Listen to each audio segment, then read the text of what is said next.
Not done eating.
Oh man, it is a rough day to be a Vosh.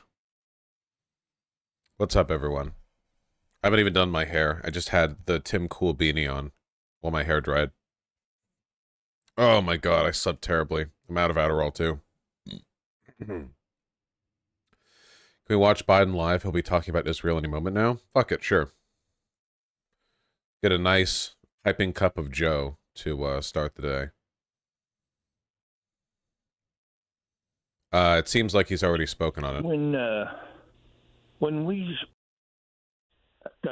if free speech form the company take point that was Or is he not? do challenge a number of people in the Are they talking in past tense even though it hasn't happened yet? and then Elon Musk blocks the drones that go into Russia and other targeted areas to defend themselves.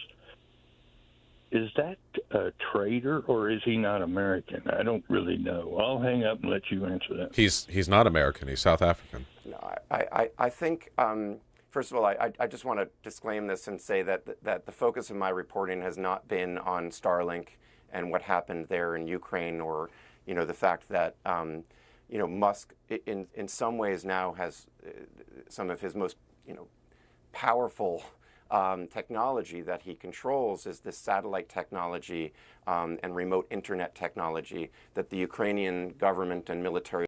You should go over Mentis Wave video debunking. What is this?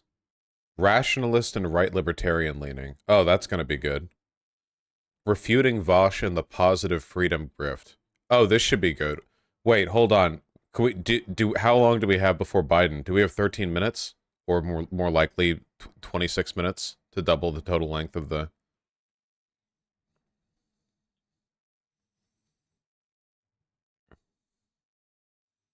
Just pause it if he pops up. I just don't like giving the extra work for my editors. Biden should be speaking very soon, so no, then we'll do it after. I think it's a private company that can make certain choices, but how do we find ourselves with the DoD that is dependent on Starlink in certain circumstances? That's an accountability question, I think, more for government. Why is the fucking cord to my mouse ball?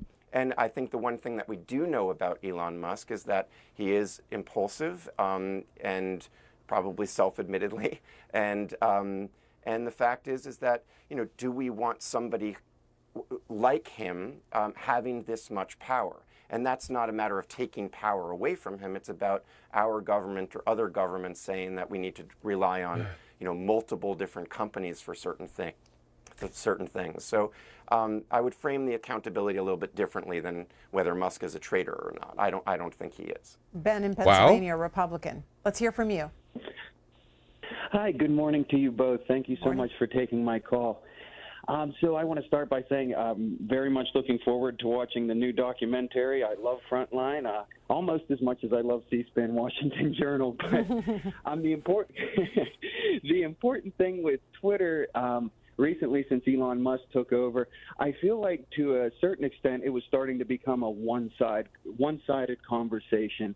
And since the Musk takeover, it seems like that two-way street has started to open back up again. So I feel like that's important. I know there have been some concerns with content moderation, things like that, but it's a very fine line. Biden is late. Between censorship and content moderation. And speaking of which, Greta, I just wanted to say there was a caller this morning from New York who accused you. You guys see this shit? This screenshot a guy voluntarily uploaded to r/Tinder is killing me. First date, I let you beat the shit out of me, then you steal my wallet and buy yourself dinner. And look, fucking... You guys, the VGG is never beating the bottom allegations. That this is what you're sending girls while watching me.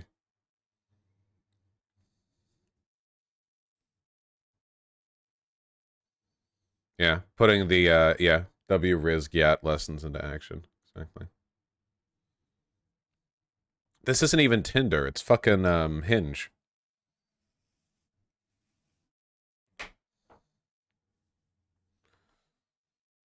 What is Hinge? It's like Tinder, but with monogamous people. I don't know.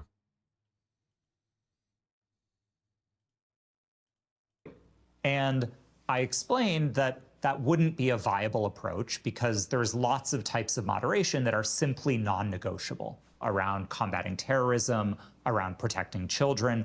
I suggested that we not shut down those lines of work. And he agreed. And I was just floored.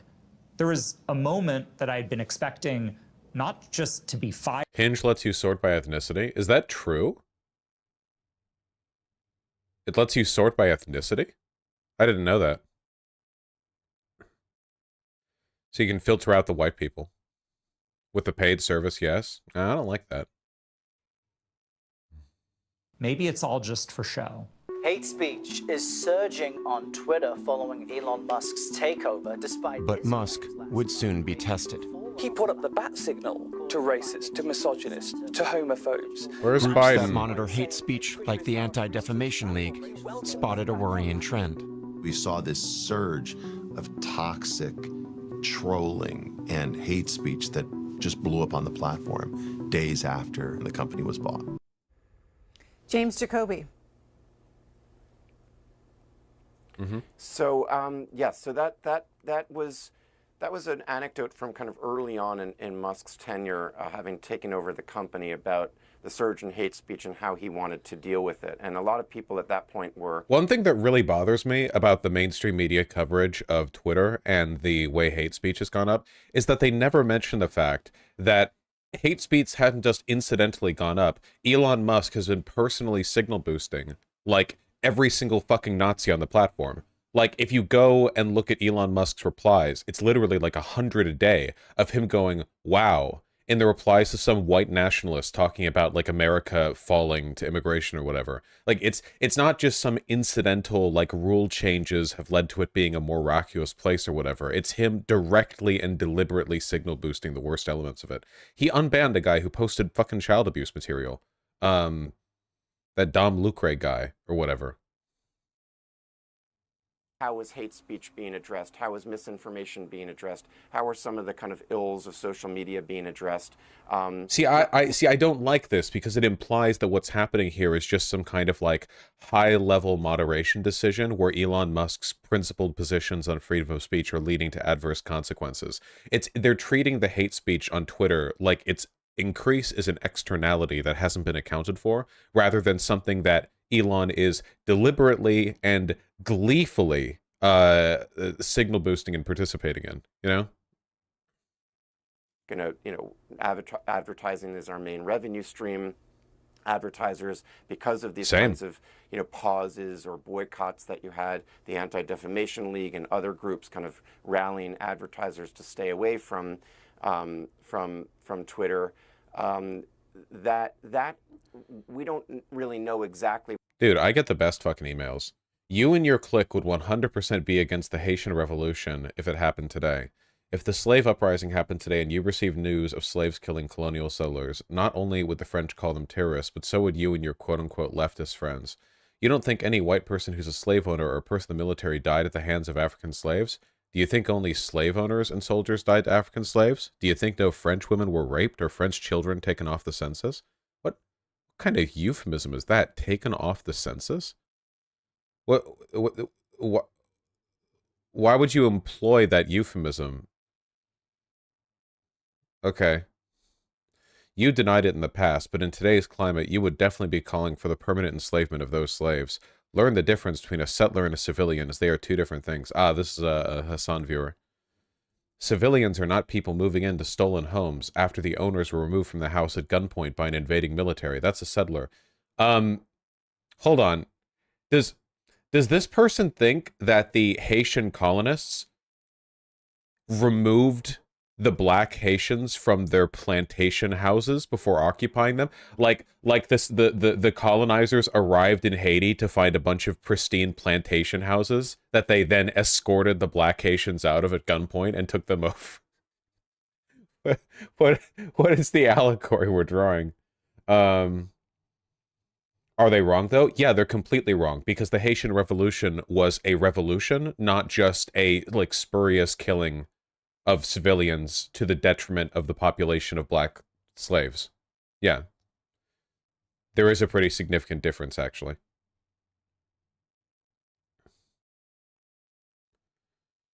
I think we really, man, as leftists, I don't know how, like, it is so fucked that people don't understand reflexively the difference between revolutionaries and slave breakers and jihadists. Like, it is so crazy that there are people who try to equip. I guess because they're brown. Like, it's the same. Like, they're brown people and they're fighting against oppressors. So they're it's just like, oh yeah, they're like freedom fighters, you know? There's just like no examination of the material or ideological differences between these groups, their motivations, their interests, the effects of their behavior. Like, no, just, you know, whatever. They're brown people and that's it. No thoughts, head empty.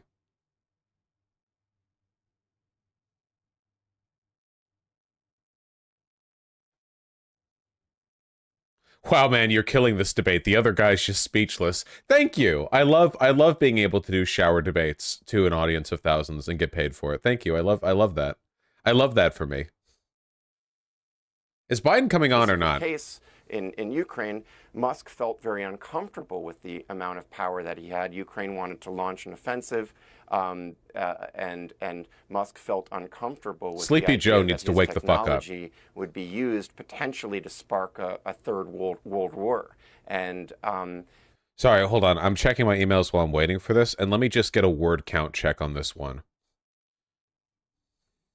The title begins with hoping to open a dialogue. If you're the one who sent this, you know who you are. Let me just check the word count. 3,746 words.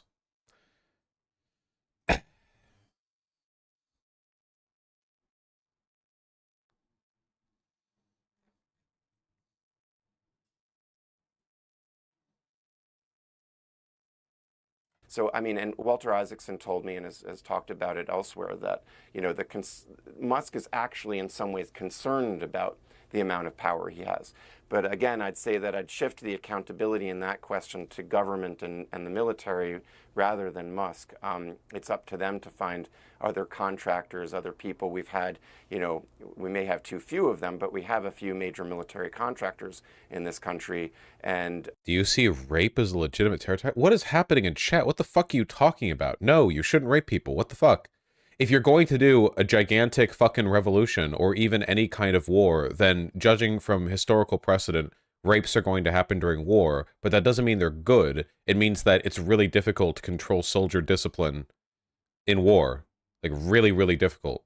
Like, you should try to not do it. It's good to not rape people, I think. That's where my morals lead me, I feel.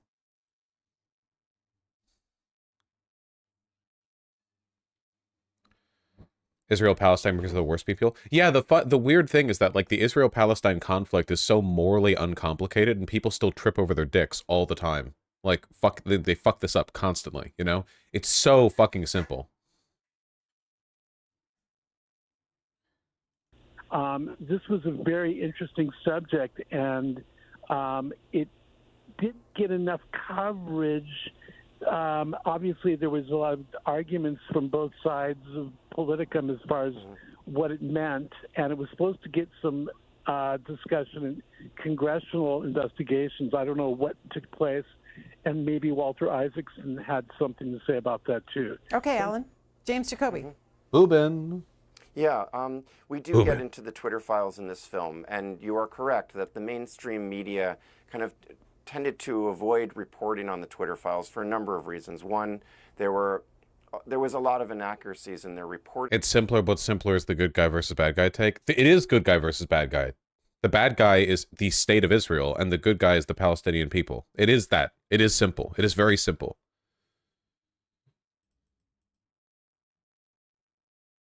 I beg you to watch this video. What? Why does everyone want me to watch Vlad Vexer? I don't know who this is. Everyone keeps wanting me to watch this guy.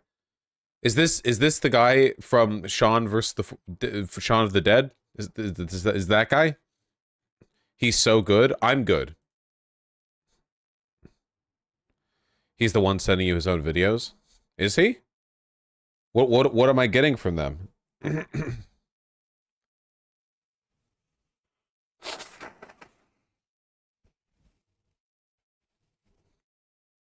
Do you think that Israel simply kept to the 1948 borders, the conflict could have been avoided? No. It could have been like mitigated heavily though. If that plus like a series of good, not retarded behavior from the Israeli state probably could have mitigated a significant amount of it.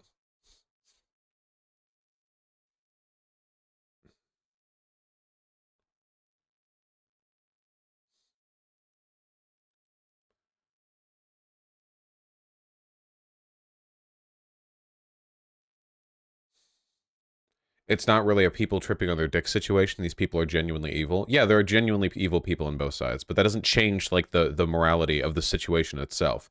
Like having retards on both sides of the conflict doesn't make the conflict itself like more morally complicated.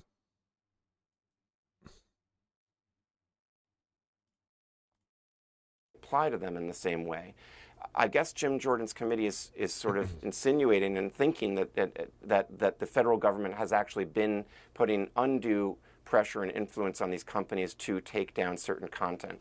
And in some cases, Jordan has been buttressed by some recent court cases. There's an appeals court that recently ruled that the Biden administration likely violated the First Amendment in its efforts to curtail misinformation, especially about the vaccines. And so this is all going to be fought out in the courts. It will likely end up in the Supreme Court. It's an extremely important conversation to be had. So to sum it all up, I think that the Twitter files have been quite valuable. So is Biden just dead? Having Are you against the existence of Israel at all? Yeah, of course, obviously. Israel literally began with an ethnic cleansing of native Palestinians and like immediate violate, like, yeah, like instantly. Israel is a very recent settler colonial project. But like they're there now, so. Should be the role of government when that happens? What should be the role of these social media companies? These are important conversations to be had. I think that the Twitter files, in some ways, some of the reporting was sloppy. Some of the conclusions were a bit hyperbolic or exaggerated. Okay, yeah, I don't care about what this guy's talking about. Yeah, I'm just going to bring up and keep the White House stream on, and when he talks, he talks. There we go.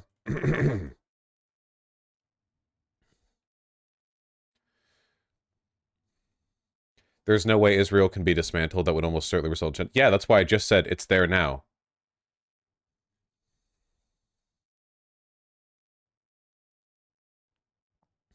How did Israel even start? How do you start your own country inside of another one? British guns.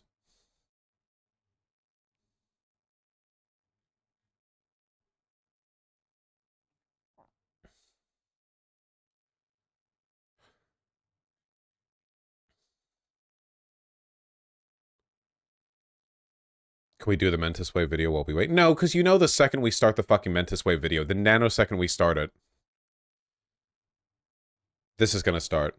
Vosh saying Israel shouldn't exist always felt weird to me. Yeah, because you haven't thought it through. Obviously it should. Like, this is... Israel started so recently, and it was bad from the get-go. Obviously the world would be a better place if they hadn't done that. It's so morally uncomplicated. Like, oh, we should put it here because 5 billion years ago the Jewish people were here, probably. I don't know. We're gonna start here. Let's ethnically cleanse, like, 750,000 Palestinian people.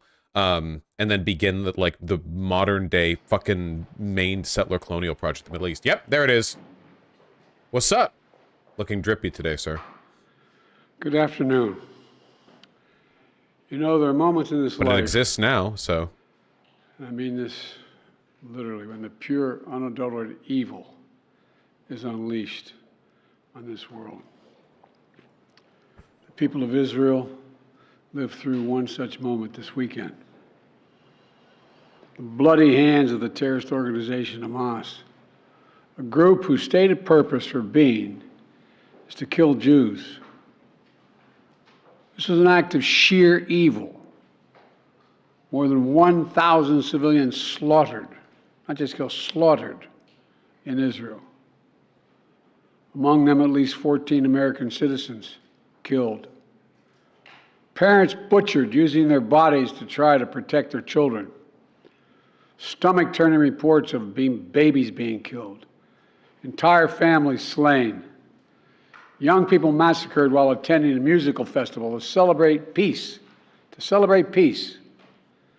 Women raped, assaulted, paraded as trophies. Families hid their fear for hours and hours, desperately trying to keep their children quiet to avoid drawing attention. And thousands of wounded, alive but carrying with them the bullet holes and the shrapnel wounds and the memory of what they endured. You all know these traumas never go away. There's still so many families desperately waiting to hear the fate of their loved ones, not knowing if they're alive or dead or hostages. Infants in their mother's arms, grandparents in wheelchairs, Holocaust survivors abducted and held hostage.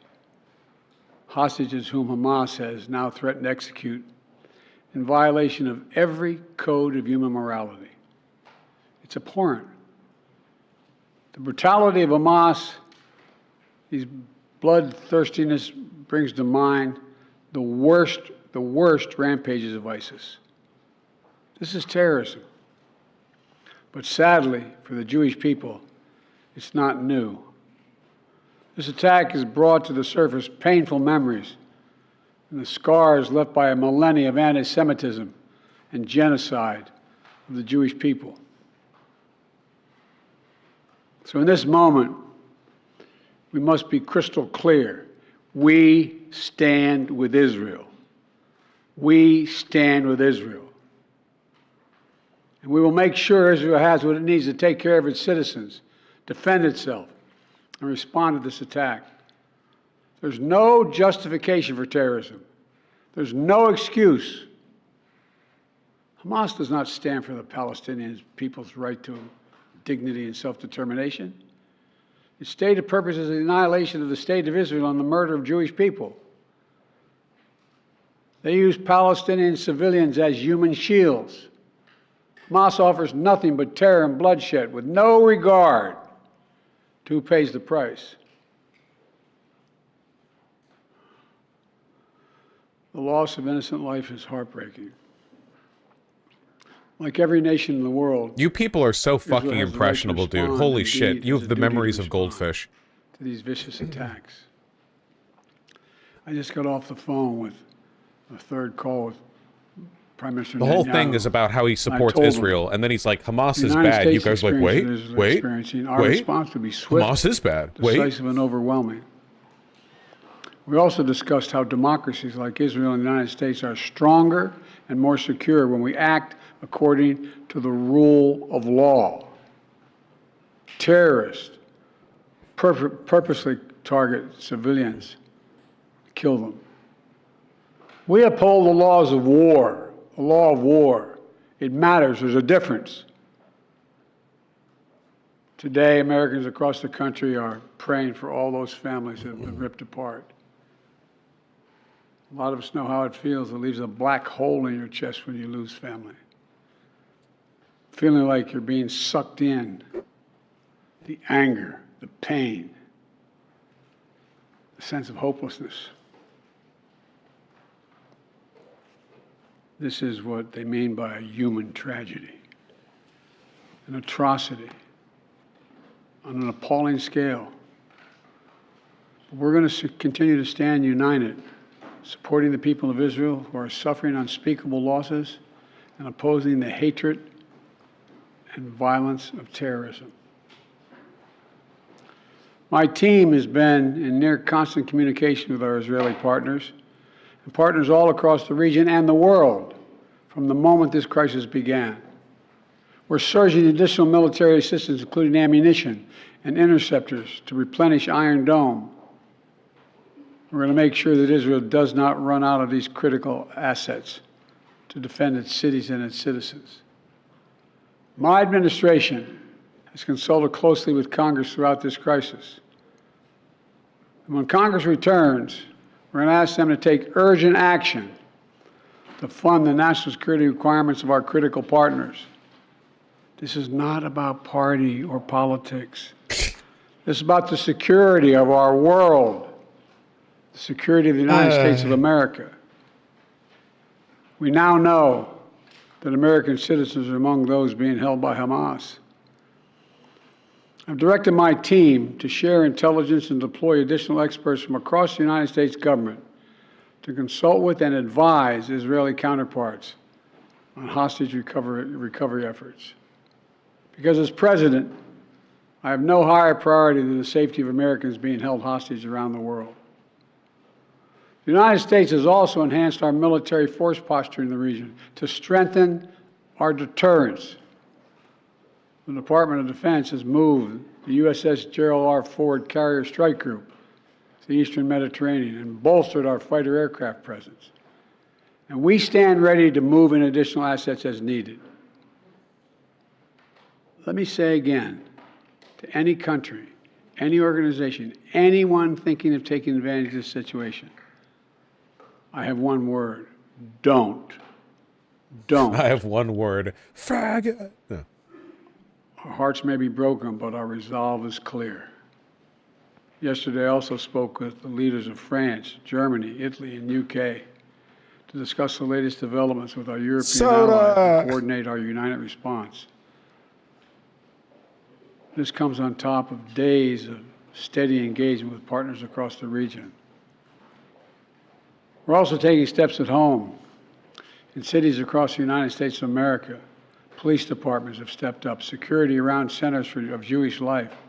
The Department of Homeland Security and the Federal Bureau of Investigation are working closely with state and local law enforcement and Jewish community partners to identify and disrupt any domestic threat that could emerge in connection with these horrific attacks. This is a moment for the United States to come together, to grieve with those who are mourning. Let's be real clear. There is no place for hate in America. This is boring as shit, man. I mean, it's like exactly what you'd expect, but there's like exactly what you'd expect. There's like basically nothing to say, right? Reject is terrorism. We condemn the indiscriminate evil, just as we've always done. That's what America stands for. You know, just over 50 years ago, I was thinking about it this morning, talking to the Secretary of State, the Vice President in my office.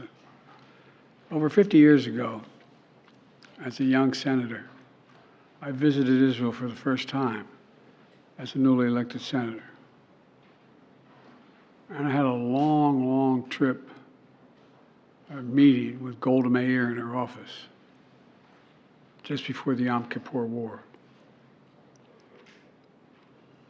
And I guess she could see the consternation on my face as she described what was being faced. They were facing. We walked outside in that. Yeah, I'm bored. Sorry. Nope. Sorry.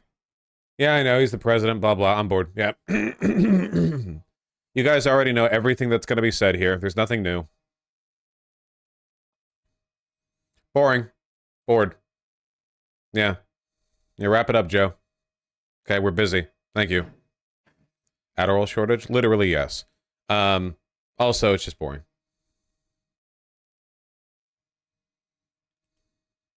Did you expect anything else? No. How do you think Trump would have responded? I genuinely have no fucking idea. Well, he would be hardline pro-Israel. I just don't know, like, what kind of rhetoric he would use. Yeah, semi-cognizant. It was fucked from the beginning. All right, hold on.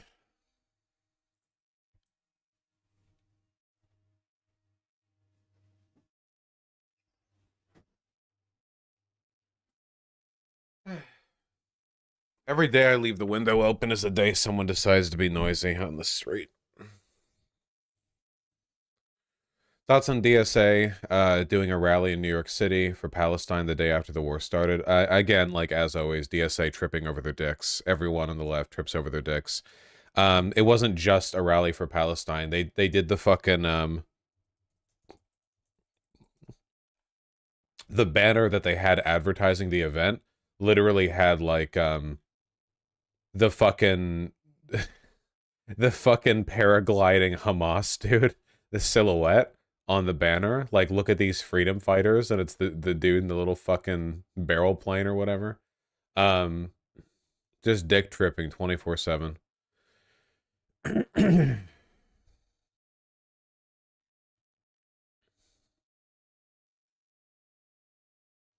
Could you not just use the Palestinian flag? Well, you could if you were smart, but again, DSA, right? All right, let's just get this over with. All right. Refuting Vosh on the quote-unquote positive freedom grift. This is good because no one in a direct conversation with me has ever managed to challenge the positive versus negative freedom line. So this guy's a right-wing libertarian, aka not a libertarian, but all right, let's go. Hey, internets. Hi. So today's video is going to be another anime eye right in the middle. Cool, cool. Okay, let's... The refuting BreadTube, one of those gamer rants, which I am specifically going to focus on the distinction between positive and negative liberty, using a clip featuring Vosh as an example. However, more other BreadTubers and leftists have made this argument besides Vosh, so it's not really just about him. But rather, this is more of an educational video about positive and negative liberty, and why the whole positive liberty concept is basically a grift. A grift? What does that mean? What does that mean? What does that mean, a grift? By grift, does he mean it's wrong? Or does he literally mean the concept of positive liberty, this long-standing philosophical concept, was created disingenuously to make money? It's just like a buzzword. It's just a word. Okay, so for people who don't know, and this is like critical to understanding the criticisms against libertarianism, okay? There's negative and positive freedom. Negative freedom means that you are free from restrictions. It means that nobody has placed any rules on you. This is what right-wing libertarians focus on: freedom from government regulation, from government restriction, from law. They want, they want to have as few chains in them as possible. The problem is that not having rules binding you is not the same as being able to do things. For example, if you are let loose in the middle of the Sahara Desert with no water or food or clothing, you technically are perfectly free in a negative freedom sense. You have literally no restrictions binding you. There is not a single government entity or whatever that is capable of controlling your behavior if you're wandering around the middle of the Sahara. It's just not possible. You are free to die. The only thing you can do there is die. Because even though nobody is placing any restrictions on you, you still can't meaningfully do the things that you want to do because, middle of the Sahara, no food, no water, right? Positive freedom is not about minimizing rules, but maximizing what a person can actually do. So a good example of positive freedom at work would be everyone gets taxed, but on the plus side, you have a legal system that protects you from random violence, and people get like welfare or UBI. So maybe there's the negative of you have to pay taxes, but now every citizen in society has at least enough money and provisions in order to do like the basic stuff that a human needs to do to survive, the freedom to live, which is good. Living is good, probably, So as a libertarian, you should be looking to maximize positive liberty, which means equality. I will be explaining it's not real liberty because it's not actually sustainable. And it's also sometimes called negative or positive freedom. And this concept is based on the theory put forth by Isaiah Berlin, and it goes something like this. Negative liberty is the freedom from coercion, or in other words, it's the freedom from coercive interference in your daily life, while positive is more like the freedom of access to do whatever you want. And this can sometimes be a bit confusing, so I'll use a simple explanation using bread as an example. So for the example for negative liberty, imagine a baker who wants to bake some bread. And negative liberty and negative freedom... And we are really being inundated with like the iconography that right libertarians, aka high school boys, really care for, huh? With like the anime and the video games and such. There's a lot going on here. That the baker is free to use his tools and ingredients to bake his bread how he wants to, without some external authority coming along and locking him up in jail or whatever, because his bread was not being baked in accordance to bread regulation number CUK 88490A section 17 on page 2465A of the Code of Screw You. Basically, he can make his bread how he wants, and he doesn't have to worry from external coercion stopping him for basically no reason. In practice, what he's saying is that you can't put cyanide in the bread. Policies that favor negative freedom are generally free market policies. The idea that you should be free to trade and engage in other voluntary acts of economic exchange and development without external aggressive forces telling you otherwise. But what about positive liberty? So for positive liberty, I'll use another example using, again, bread. Imagine a hungry guy who wants to eat a loaf of bread. However, the bread he wants is being sold in a store for $5, but he only has $2. So sad. Therefore, he does not have the freedom to gain access to the bread he wants because market forces are standing in the way of his desires. In practice, positive liberty is generally represented by social welfare systems, or just general socialist ideas. For example, say the society this guy lives in decides to give everyone $200 of food credits every month. Said hungry guy is now able to buy the... a better comparison for positive freedom would be that you want to be a baker, but because local business has monopolized all of the trade deals that you can get with like raw resource manufacturers, you can't open a bakery shop unless you franchise underneath an existing corporation, and they have rules that prevent you from baking bread the way you want to, which is like a real thing that happens, That would be the more direct comparison, would be you may technically have the freedom to open a bakery, but like systemically, there are forces in place that prevent you from accessing the resources to do so. The bread, assuming he doesn't blow his credits on something stupid beforehand. Now, the socialist argument... Nothing but the greatest respect imaginable for people struggling from social... A huge part of libertarianism is just contempt for the poor, so... favor of positive liberty over negative liberty given by Bush is pretty short, so I'll just clip it here. Is freedom. That's what I care about most, and that's what libertarian socialism is about. There are many types of freedoms, positive and negative. If I might indulge very briefly, like, is a man thrown to a lawless desert without food, water, or clothing free? Really asking. So, probably no. I agree. He's free to die. But that's an extreme example, Sure. not applicable in modern wealthy America. No, or but- any Western nation. But it's a philosophical base. It's also a Rousseauian argument. Man's born free, and he spends the rest of his life in chains. It's Right. just anti-commercial in nature. Well, no, but it's a base philosophical argument because it's true. They're lawless. There's nothing preventing him from doing anything in that environment, but he has no ability to act. Now, there are a lot of issues with this positive freedom cell, but for the sake of this video, I'm just going to focus on 3 of them. One of these is something that people who are familiar with the justifications for free market policies might already be aware of, and the other problems are a bit more obscure, and I haven't really seen too many people go into detail for, which is basically why I'm making this video. Anyways, I'll start with the first refutation, which is kind of an obvious answer to a lot of people who've... So, right off the bat, one of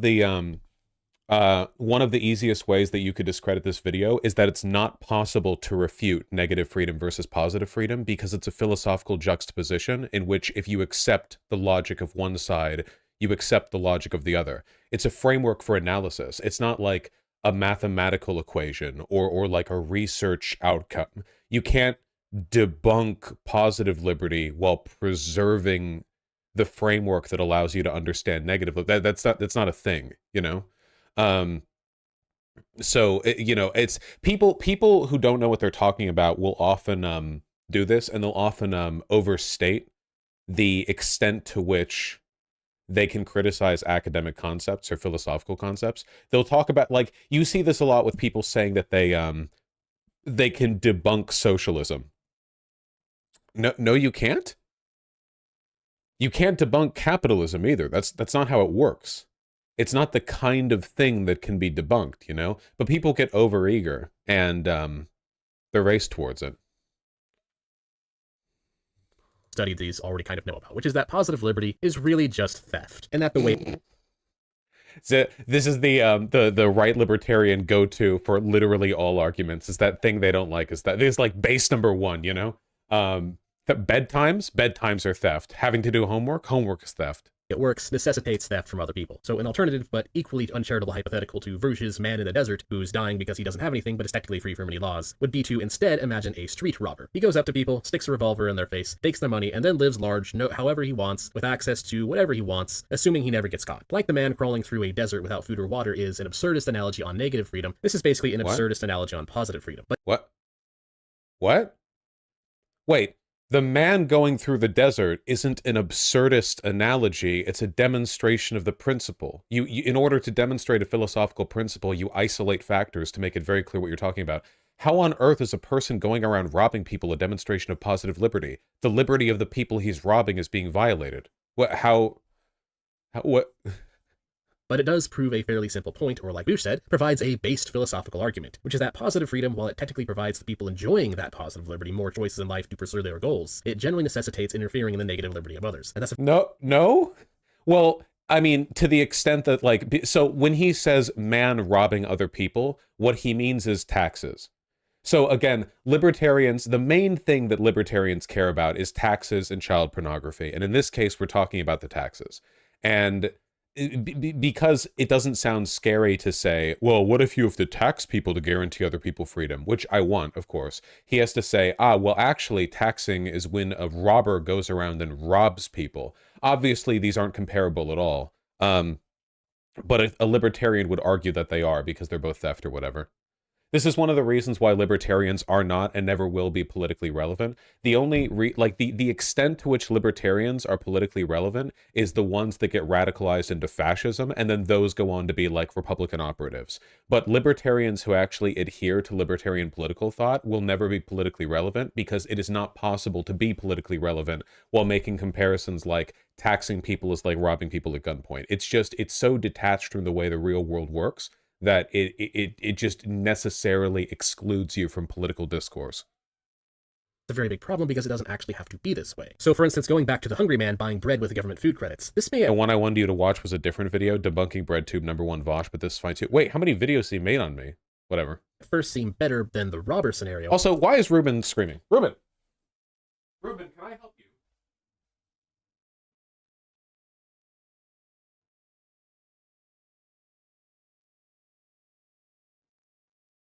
Ruben! Where'd he go?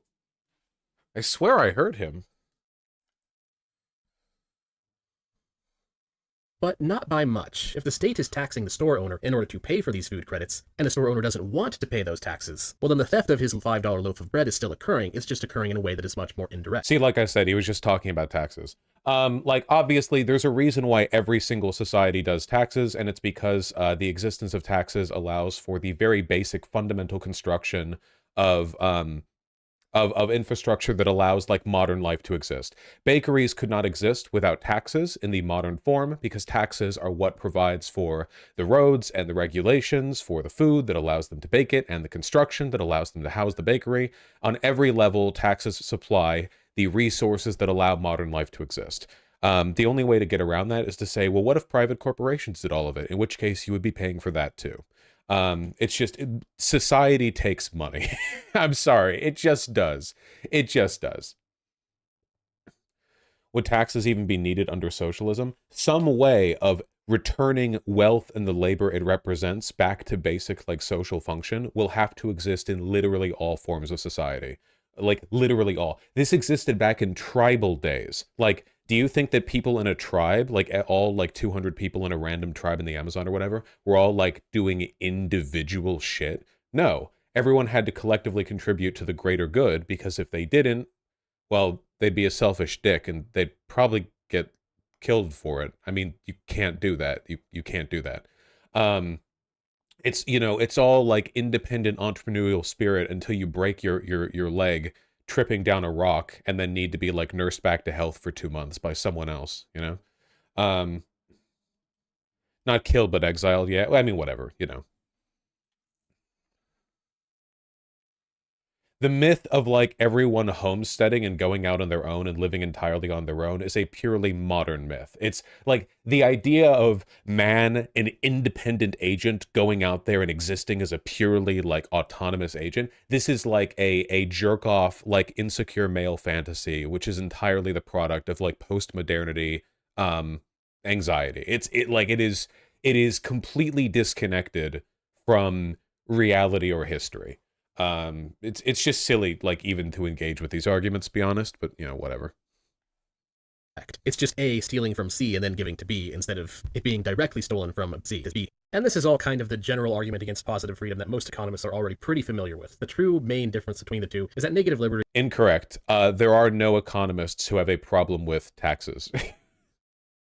There just aren't. You can't be an economist if you have a problem with taxes, because you no longer believe in economy. You believe in, like, praxeology or some kind of obscure, like, purely hypothetical, like, it's not a real thing. Again, it's not real. It's made up. I always feel silly. Like, the fascists have better social grounding for their arguments than the libertarians do, legitimately. Like, at least fascists believe in the concept of an economy and society broadly, you know? They're operating in reality. Fascist societies have existed. A libertarian society never has.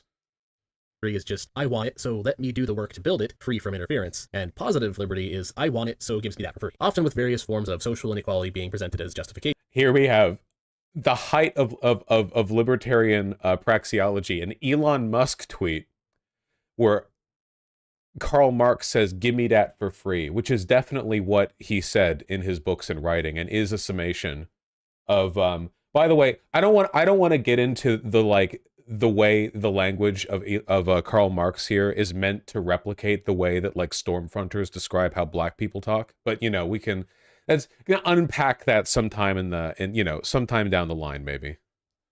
Well, he did beg Engels for money a lot. Yeah, this is him talking to Engels. For giving that for free, which means that in many ways the negative versus positive freedom argument is just the free market capitalism versus socialism question, again, just being taken from a slightly different angle. And it's not. It's just the basic concept of social welfare and freedom. Notice how he hasn't actually tackled the underlying, like, justification for the issue. The idea of maximizing how much people can do as opposed to just removing restrictions on their behavior. He's not addressed it. All he's done is said, well, if you believe in positive liberty, that means you believe in taxes.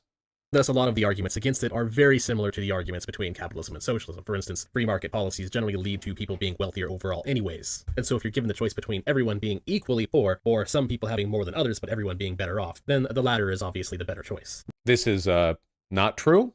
Social welfare policies have generally increased the overall wealth of society. In fact, massively so.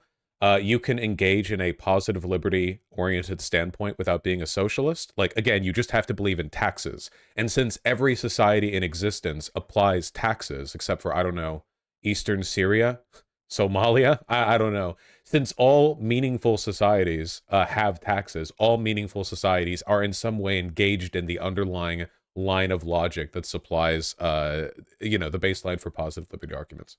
With the only real reason that you would want to ever really choose the former, and you would actually prefer everyone be poorer and worse off, but equal, is pretty much just out of spite, which is pretty lame, to be honest. True. All countries in existence for hundreds of years have had taxes purely for spite.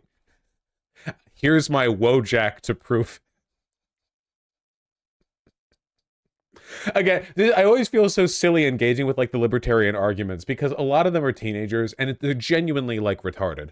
Remember, the last time I had a libertarian on was that guy where the first question I asked him was, hey, how do you feel about revoking the Civil Rights Act? And he was like, And then there was that libertarian presidential candidate before who I talked to, and he could not answer like very basic questions about how his society would degenerate to warlords. We've had 2 libertarian presidential candidates on.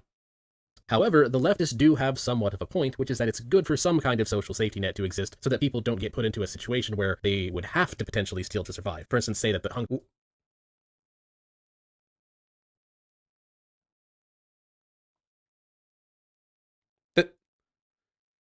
Then what was the point of all of this? guy has $0 as opposed to $2 and he can't afford any bread at all, that could put someone in a situation where they have to steal to survive, period. And history has shown us that when given the choice of ethics versus dying, most people will choose to throw away ethics and just not die. Obviously that is not ethical, but it doesn't matter, that's just how human beings are. And we unfortunately just have to accept the reality of that. Fortunately, how is it not ethical to steal a loaf of bread to keep yourself from starving? Okay, whatever. However, this property rights above all else. Distinction that negative liberty... And why does he keep saying ethnics instead of ethics? Do you think he's just so used to making race realist arguments that his mouth just like trends towards that whenever he says something that's close to it? Between positive liberty would have no kind of social safety net and that you therefore need positive liberty is actually a false dichotomy. Going back to the store owner who owns that bread, him being taxed in order to pay for those food credits is again only really a problem because he doesn't want to pay those taxes to pay for it. But what if enough people living in this city where the store exists actually do believe that there should be social safety nets and they're willing to actually pay into it? Charity. Okay, here we go. So he's arguing like, actually, we do need a social safety net, but rather than the social safety nets that have existed throughout history, the only ones that have worked, which are through like social provision, instead, what if we did charity? Well, that's where you get things like mutual aid societies and fraternal benefit orders, where people actually can create a private and voluntary social safety net. Said hungry man could then join that mutual aid network, and they would help him during his time of need, usually in exchange for the fact that once he gets back on his feet, he can then help others when they're down, who are also a part of the same mutual aid network. This is admittedly a very big oversimplification. If anyone's interested to hear how this would actually work, I recommend watching my previous video on the subject of fraternal aid societies. The TLDR of it is that they existed in the past, and they don't... He identifies as a Hoppianist, aka a libertarian but extra racist. Wait, does he really? Oh my god, that's so funny. Really exist today because A, we have government-sponsored social safety nets now that kind of ended up replacing them, as well as various regulations were passed that interfered with them. So of course, in order... This is not true at all. There are still private nonprofit organizations that do social work, like all over the place. The government has not replaced them. Also, like, you can take a look at how many elderly people died in poverty before and after the social security system was introduced. The government is just much, much, much, much, much, much better at it. Like, 400 years ago in London, there probably were some, like, you know, Christian organizations that would try to help the poor and the homeless. But, you know, according to studies that I've definitely looked at, 99.9% of people in London 400 years ago died at 12 years old in miserable poverty. The government is just better at this. They are just better at doing this. You're talking about like basic infrastructural development. This has always been the purview of governments. They've always been the ones to do this.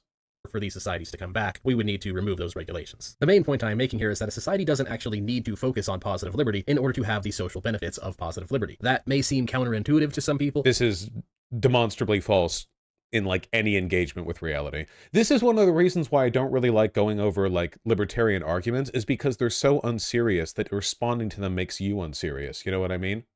It's like the way fascists play with words. Just like listening to the arguments and having to respond to stuff this stupid and detached from reality just denigrates you and everyone involved. Yeah, it feels like you're arguing with an insincere straw man, except they actually believe it. Like you feel like it's a joke. Like you're you're rolling your eyes thinking, you know, like, I don't want to, like, really, we have to pretend to believe this to talk about that. But they actually do believe it. So it's like, fuck, you know? I feel like it's trying to argue with like a Christian fundamentalist by like pretending to believe in Christ and going over biblical verses and going like, well, actually, you know, according to this, you know, this line in the Bible, it's like, I don't want to be arguing on this level, you know, I want to be in reality. But the reality is that this has been tried before in the past, and it actually did work. In fact, for certain things like healthcare and whatnot, it worked arguably better than the current corporatist healthcare system that America has today. At the very least being... Wait, where? What? What do you mean corporatist? The private healthcare system? Since the 20th century, our laws practice evil, forgive the patient. This term referred to a new method by which fraternal societies extended low-cost medical service to members. The usual approach was for a doctor to give basic healthcare in exchange for a salary based on the size of the membership. What? How is this a baseline provision? This is just people paying... This is people in a membership paying for medical care. Healthcare in exchange for a salary based on the size of the membership. What? This is just... How does this fix inaccessibility of healthcare for the poor? Yeah, it's just a less efficient version of insurance. This is literally how health insurance companies started. Yeah, this was the beginning point. This is like the origin point of how everything is fucked right now. Because like rather than just giving people healthcare, it's like this, oh, well, if you're part of this group, you can get healthcare, or you can get like discounts on healthcare practices existing currently, or like, hey, you know, all the hospitals in the region accept like membership to this fraternal society as a discount to the like medical services. Like, what? Okay. When libertarians say corporatist, what they mean is capitalism, but I don't like the outcomes. Basically, they're saying, so I acknowledge this is being done by private corporations, but the only reason things are like this is actually because government policy somehow, even though he's promoting the precursor to that system, and America has one of the most privatized healthcare systems in the developed world.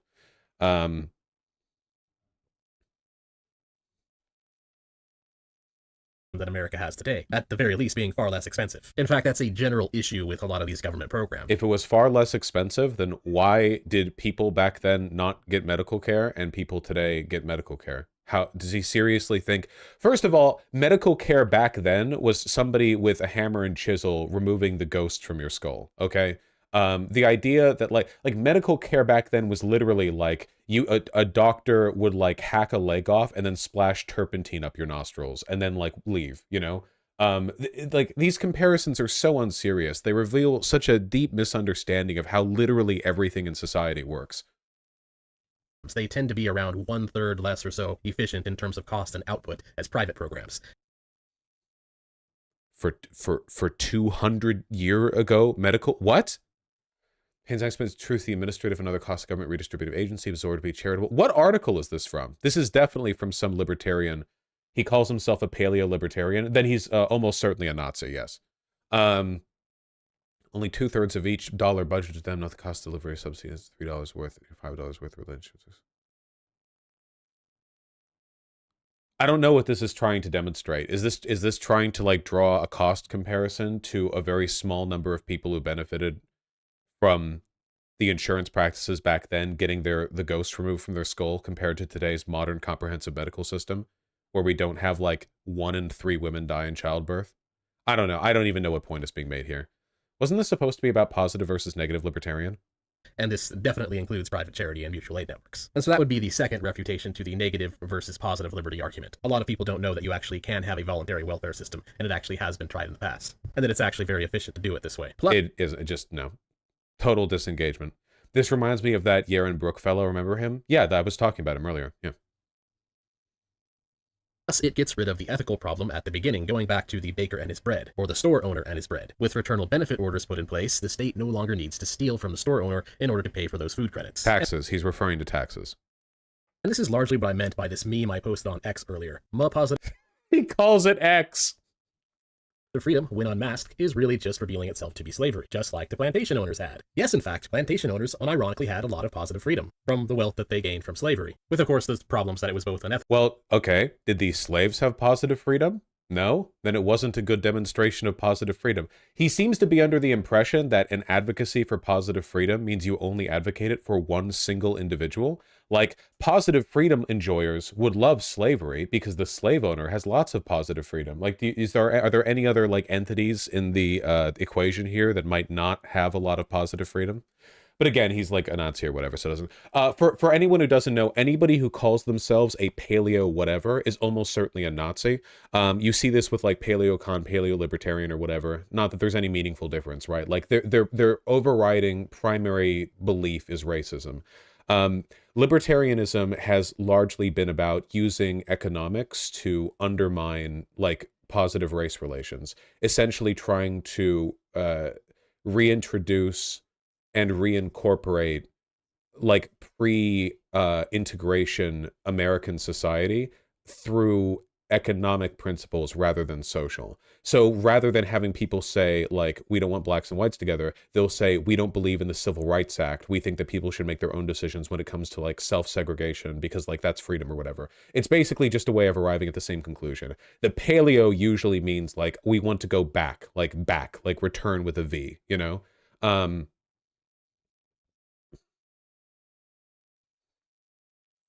But it's also like deliberately incoherent, and a lot of them just don't believe anything meaningful, so whatever. This guy's potential for a really funny debate. No, the libertarian debates are so fucking boring, dude. It's always like, here's why taxation is bad, even though literally all evidence ever indicates that it's not only good, but necessary for modern society. And then you ask for any counterexamples, and they're like, well, I don't need counterexamples. Like, it's so boring. Ethical and damaging to the rest of the economy. But yeah, they had a lot of positive freedom, and this is something a lot of people who keep presenting positive freedom as a good thing don't really seem to understand. The idea of being entitled to somebody else's labor as a basis of economic rights, like Tony Annette here is saying, is really just thinly veiled slavery. He genuinely believes that positive freedom enjoyers don't have a problem with slavery. Does he even understand the argument that he's making? Like, would the slaves in this system also not be agents worthy of positive freedom? And since they're not getting it under slavery, they would then therefore not have a good system? If you think that you are entitled to somebody else being forced to do work in order to pay for your livelihood, then yeah, that's pretty much the definition of slavery there. Which brings me to the third and final refutation. That's not even remotely. It's called a job expectation. Like, you have to do your job. Like, you're not taxed no matter what. If you do a job, you have job expectations. They make this argument all the time about Medicare for all, where it's like, did you know it's actually slavery to expect a doctor to provide you medical practice? No, that's just their job. They can quit. They could not have that job. Like, when I worked at a frozen yogurt shop, it wasn't slavery for a customer to come in and ask me to ring them up, even though it felt like it at the time.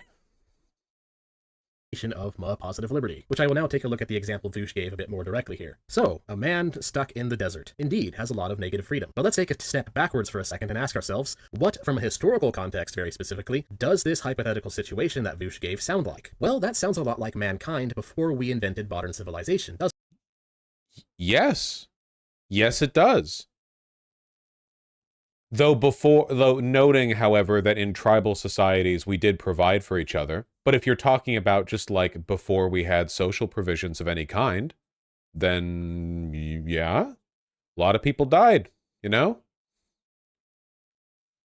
wasn't it? When man first stepped on this earth, we had nothing. We were in the wilderness and had absolutely nothing, but we did have freedom. And from that, we built everything we had. From cavemen to communal societies to more advanced civilizations like the Bronze Age and the Iron Age, all eventually bringing us to what we have today. But what if we didn't have that? What if we were to go back in time and push this idea of positive liberty and more equality to its logical conclusion? But of course, not from the perspective of our modern technologically advanced society we have today, oh no. Instead, let's go back in time. What if humans had no negative liberty during our hunter-gatherer days? Say some advanced... Wait, does he think that having positive liberty means not having negative liberty? Wait, hold on. I just realized. Wait, does he think these are like a mutually exclusive dichotomy? Obviously, having positive freedom means, since positive freedom is about the ability to act on your desires, you couldn't have that if you had no negative freedom, because then there'd be rules preventing you from enacting your desires. That he doesn't even understand the juxtaposition. He doesn't.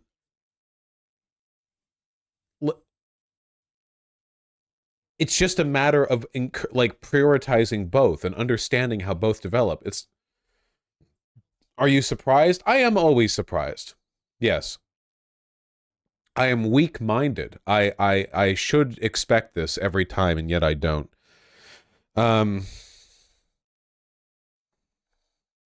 He thinks of this as a mathematical problem where combining positive and negative equals to 0. Yeah, I guess he seems to believe that, like, rather than them being two dials that you can turn up or down, that it's a single slider. And as you move more towards positive freedom, you move away from negative freedom, and vice versa. Okay. Advanced aliens came to Earth all the way from Andromeda and said, okay guys, we are going to permanently implement communism now for your own good. You are only allowed to keep eating the berries off the plants. You are only allowed to hunt X animals a day. You Is that communism? Is that... Okay. Some kind of alien space communism. Must share all the spoils equally, and you aren't allowed to do anything else without our approval. But hey, on the bright side, in case the humans ever had a bad day and they could... Wouldn't... You aren't able to do anything else without our approval be an imposition on their positive liberty? Since positive liberty is about being able to act on your desires, and you're describing a system in which totalitarian alien rule prevents them from doing what they want, would that not be an imposition on their This is what I mean, dude. It's so stupid. How do I even respond to this? Like, what? Like, it's so dumb. It doesn't mean anything. Couldn't find anything or couldn't hunt anything or really couldn't get anything, the aliens would help bail them out, so thus guaranteeing that they would survive, which might seem like a great deal to the people living back then, but looking back on it today, this is obviously a terrible deal. Assuming these aliens deemed us unworthy of them sharing their technology with us, and were only interested in acting as an aggressive enforcement for permanent prehistoric communism, we would still be stuck at the same level of development today, all in exchange for more positive freedom and basically being livestock. No, it wouldn't be positive freedom. You literally stipulated that one of the rules is that they can't do anything else unless given permission. That's not positive freedom. What? How? That's not freedom at all. And that admittedly is... So I guess, yeah, he genuinely thinks that positive freedom enjoyers are people who want, like, social security, but also totalitarianism or something. I guess he would be correct if he was arguing against Stalinists. I don't know. Kind of a silly hypothetical, but the point is this. It is a bit silly, yeah.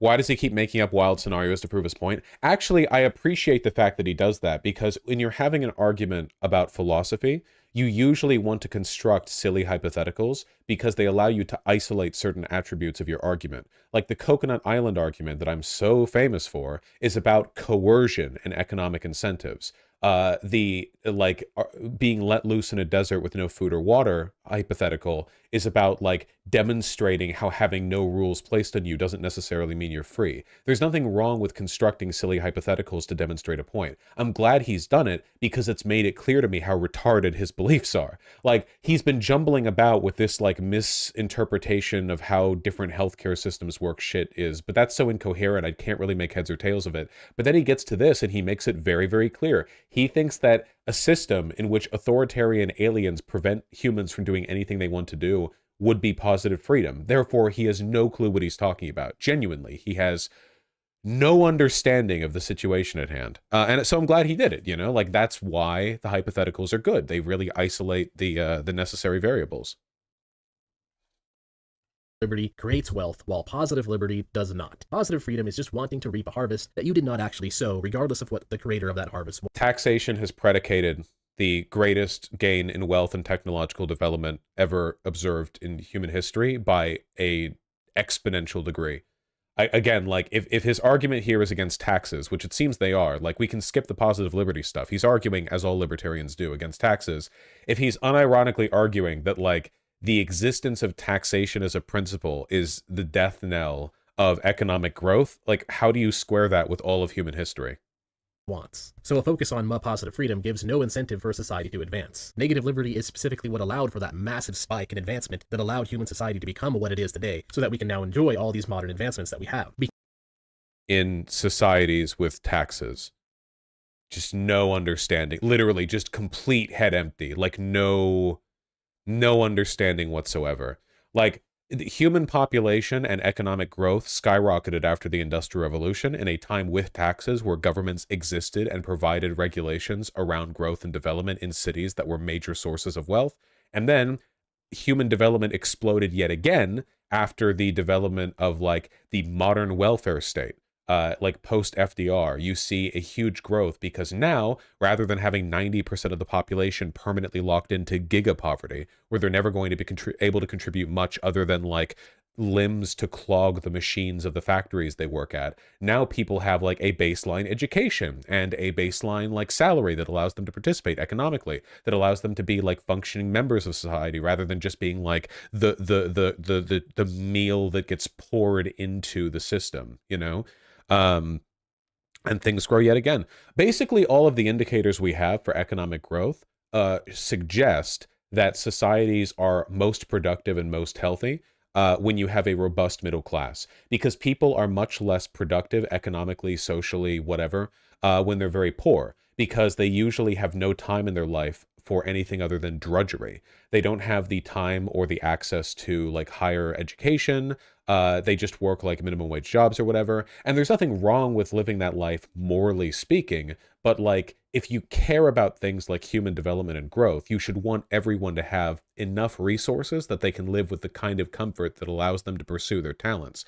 Who knows, in the army of minimum wage workers kept in permanent deprivation in our country, how many of them might have been brilliant pianists or physicists, you know?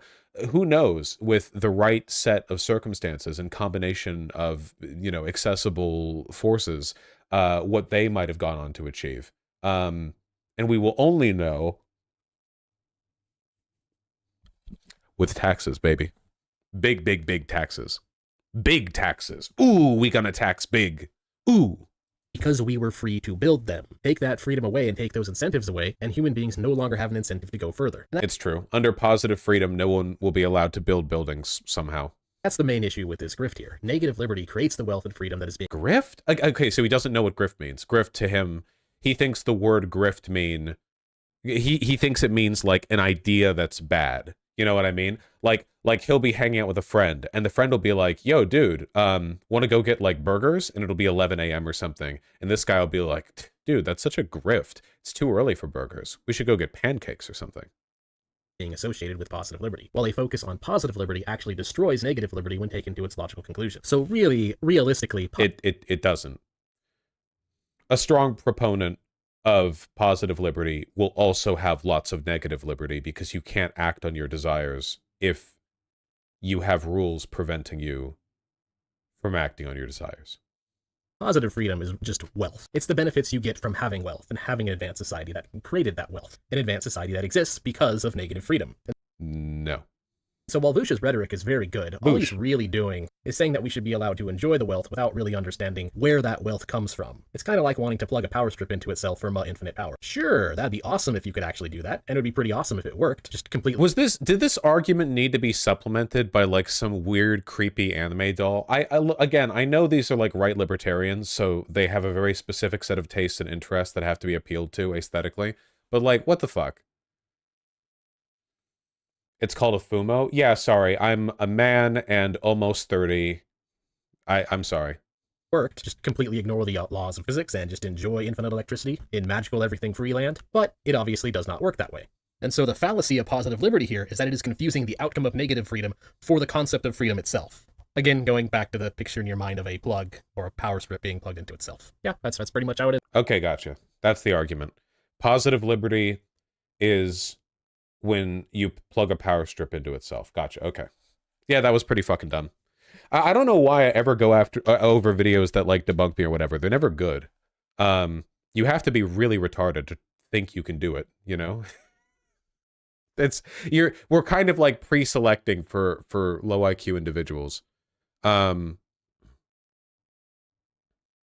The weird thing is that, like, he should know that he's wrong because at the beginning he correctly defined positive and negative liberty. He said positive liberty is the ability to pursue that which you want to do, and then he goes on to list a bunch of examples of how actually positive liberty enjoyers would enjoy the situation where there's complete control over them, you know?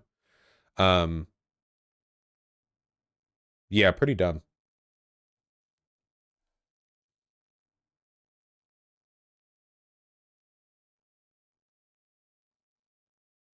Yeah, so waffle, I've seen. What is your opinion on the libertarian theory of history? The only thing I have to say about libertarianism, or I should say right libertarianism, the only thing that I have to say is that it is a lure to bait people into racial segregationist policies by way of holier than thou, like economic ignorance. That is it. All of libertarianism is just getting smug, stupid people to buy into completely unworkable economic principles with the long-term goal of promoting racial separatism. That is the entire right libertarian movement. That is where it goes. That is where it has always gone. That is what it keeps leading to. It's just a highly destructive bit.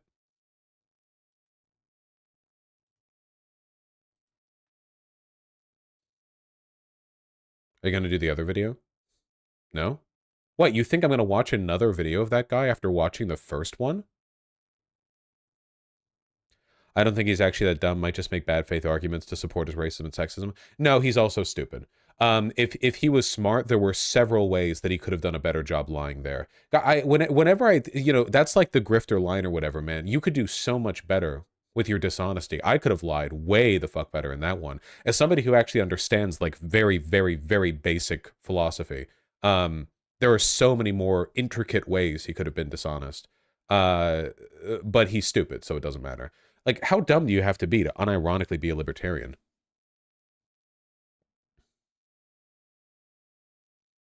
How do we know you're not grifting right now? Well, considering that grifting just means a bad idea. I grift multiple times every stream, you know? Watching that video was a grift, as a matter of fact, because it was fucking stupid and a waste of time.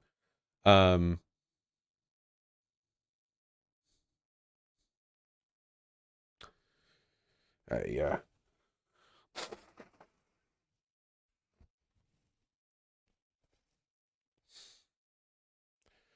What do you think of RFK Jr.?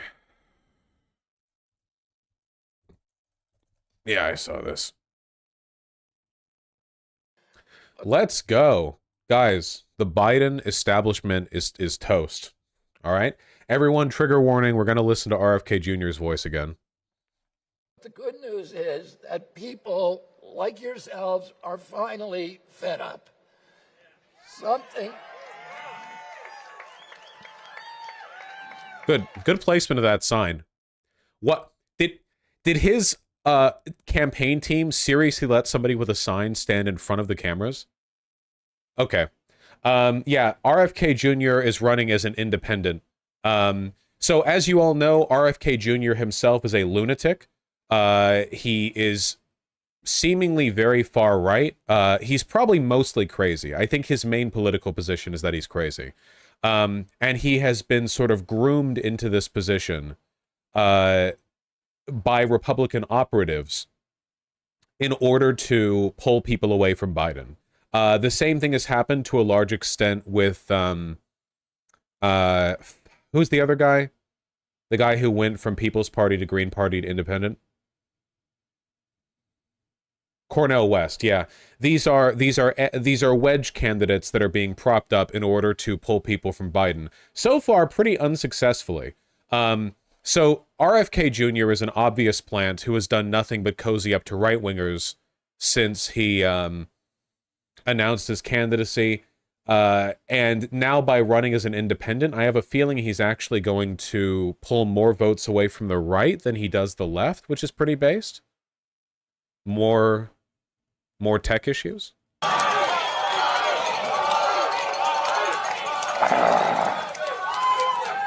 I need my speech. You can't read anything.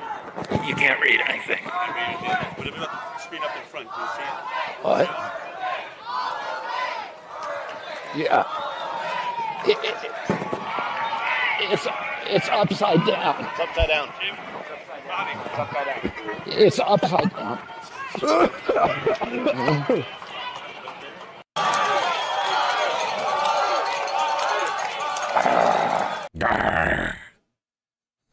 Daddy growling for his Discord kitten. All right, yeah, so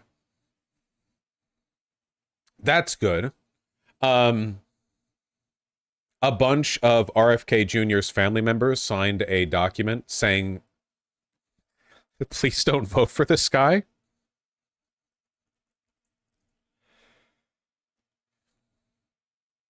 Four of his own siblings slammed his campaign as dangerous to our country. Bobby might share the same name as our father, but he does not share the same values, vision, or judgment. So, that's cool.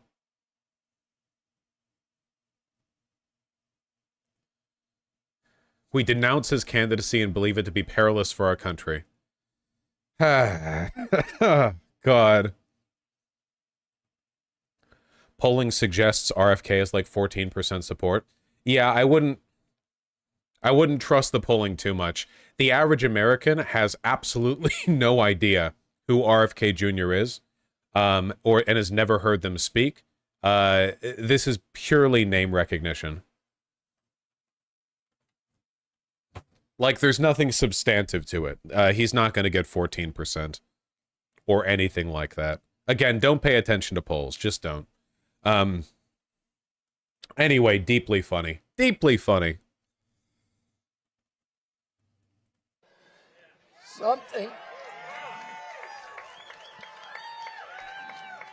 Something is stirring in us that says it doesn't have to be this way.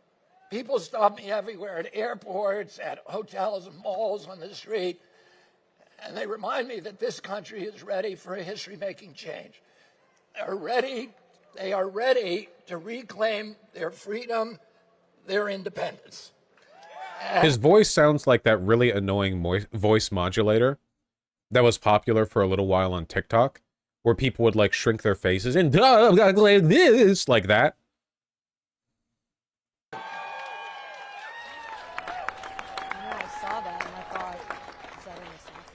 And that's why I'm here today. I'm here to declare myself an independent candidate.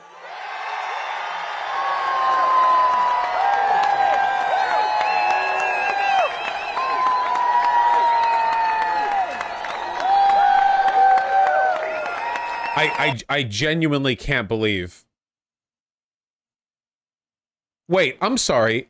Do they not even have a journalist nest in the front?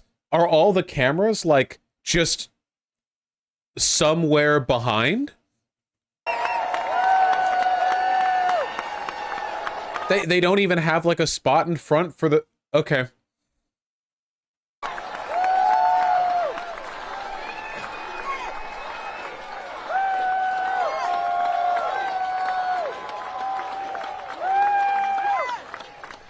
And you have the two people with the biggest signs right here in the front center to block like 30% of the attendance view of RFK Jr. Independent candidate for President of the United States. That's not all. I'm here to join you in making a new Declaration of Independence for our entire nation. We declare independence from the corporations that have hijacked our government.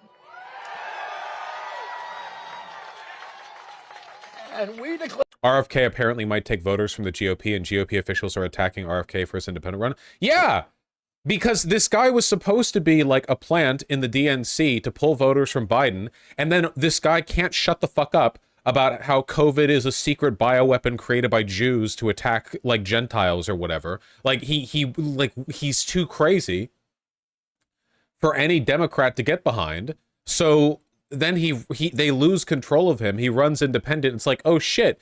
This guy is almost exclusively done, like, PR running with Republicans. Like, that's all he's done. Take a look at the interviews this guy has done. RFK has overwhelmingly been doing interviews with right-wing pundits and right-wing news stations. So, yeah, like, obviously, if he runs independent, he's more likely to pull voters from the right, because the only people who would like him are lunatic COVID conspiracy theorists, and that's the right.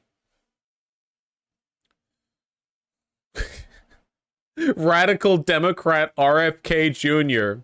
Make no mistake, RFK Jr. is just another liberal who wants to ban fossil fuels, raise taxes, and pass a Green New Deal. October 9th, 2023, literally right as he declares that he's running as an independent. Literally, the nanosecond he declares himself an independent candidate, the right is like, shit, fuck, we can't, oh, fuck, guys. I think we might have just created a wedge candidate for our own people. The RNC most likely hoped RFK Jr.'s run would hurt Biden, even though the candidate was unlikely to advance past the Democratic primary. The move to independent now makes RFK Jr. a threat to MAGA voters who hold anti-vaccine views and who embrace conspiracy theories. Yeah, literally, like, he's only been doing shit with the right. This is incredibly funny. RNC Research Twitter began targeting the candidate on Friday prior to his official announcement on Monday, because he'd been signaling it for a while. Oh my god. Delusional. In 2002, just months after the 9/11 attacks, RFK Jr. said hog farmers were a bigger threat than Osama bin Laden's terrorist network. Oh man, the RNC is flop sweating so fucking hard right now. Everything they've done has failed. Cornel West has failed as a wedge candidate. RFK Jr. is now going to pull voters from them rather than from Biden.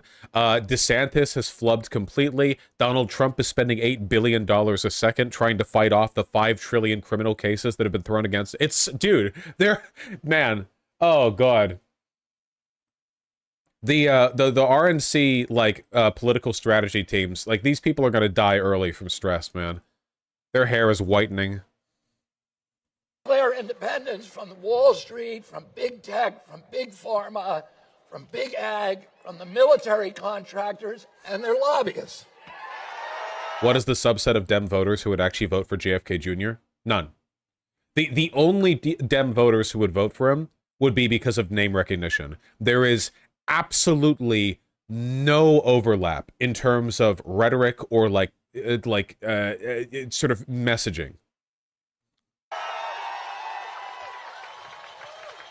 And we declare independence from the mercenary media that is here to fortify all of the corporate orthodoxies from their advertisers and to urge us to hate our neighbors and to fear our friends. And we declare independence from the cynical elites who betray our hope and who amplify our divisions. And finally, we declare independence from the 2 political parties. Oh, they're seething.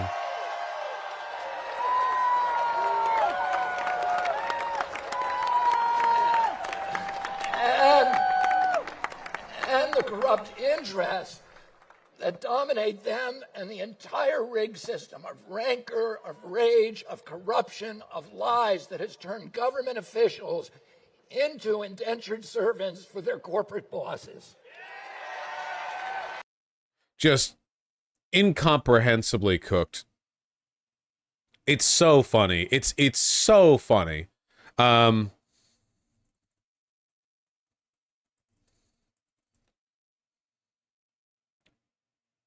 Not that it could even happen, but this guy getting elected would be better than Trump, right? This guy getting elected would be better than Trump because he's too crazy to actually do anything. Like he couldn't. It would be such an incoherent mess of a White House administration that it wouldn't be able to do that much good or harm, I feel. Well, it could do a lot of harm, but it wouldn't be very structural harm, I feel. It wouldn't be very directed. Yeah. Imagine anyone believing RFK is a political outsider. Yeah, it is especially funny that we live in a political environment where people are praising a Kennedy as like a maverick, you know, political outsider who's here to shake things up. It's like genuinely astonishing, but that's where we are.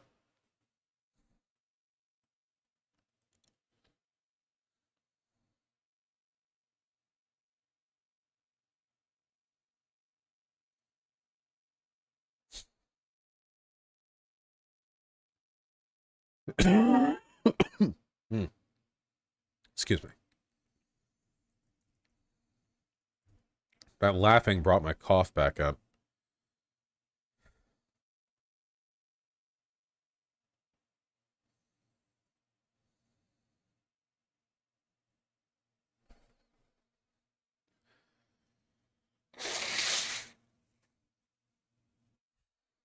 Want to discuss a slightly less fun topic?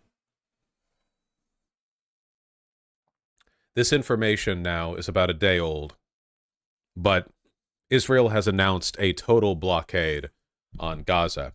They are blocking food, electricity, and fuel. What's more, the Gaza Strip shared border with Egypt has also been closed. Egypt does not want a flood of Palestinian refugees, so they have closed their border. Well, actually, I've heard they closed it, then reopened it, and they closed it again. Is it currently closed? Hold on. Because they keep doing it back and forth. They're not being very consistent. Egypt moving to prevent a mass exodus.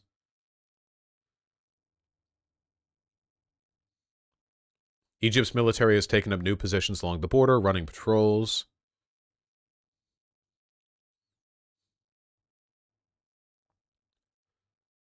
Okay, I don't know. Let's say it's an inconsistently open border.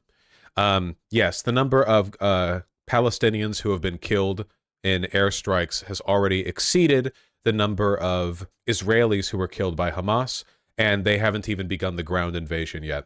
Israel drafted their reservists, hundreds of thousands of soldiers who are poising along with military equipment to storm the Gaza Strip on foot.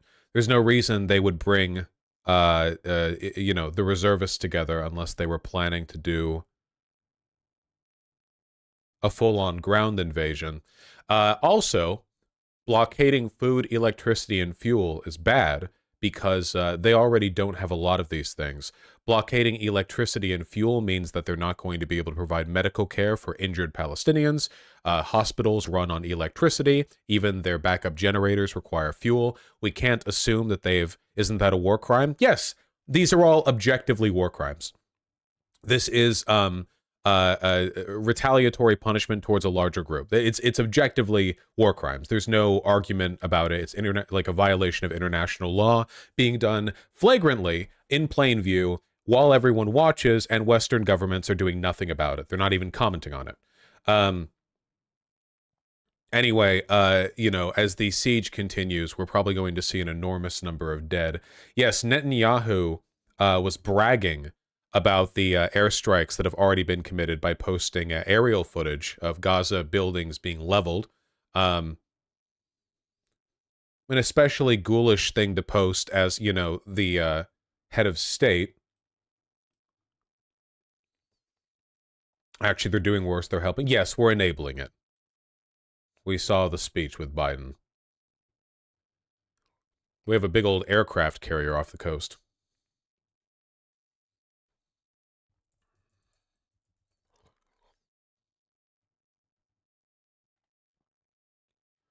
Here, I saw a video of that.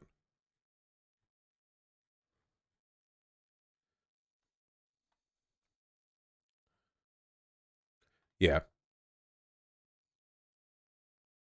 We have sent the largest boat in the world, not the largest boat, the largest military vessel. The USS Gerald R. Ford is hovering off the coast in the Mediterranean. It's very big. We have apparently lent aid, or offered aid at least, when it comes to hostage rescues, but that's bullshit. There's nothing that aircraft carrier and its strike group can do to assist in hostage retrieval. In reality, I suspect the reason we have that group there is in case Hezbollah gets involved from Lebanon. Because if they did, the carrier and the strike group has enough munitions to reasonably deter action from the northern border. Sending a mobile fortress, basically. Yeah, basically. I saw a video of somebody at the beach looking out over it. Hold on, I really want to see if I can find that. Hezbollah and IDF have already exchanged fire. Yeah, but there hasn't been an actual full-on invasion from the north yet. And I would be surprised if there was. Hezbollah would not win that encounter. At least I don't think they would. Damn it, I saw... Did anyone else see? It was like a TikTok of somebody who was on the beach, and then they, like, pointed the camera out over to the water. And the fucking aircraft carrier was there. Ah, damn, I wish I could find it. If somebody finds it, show it to me, okay?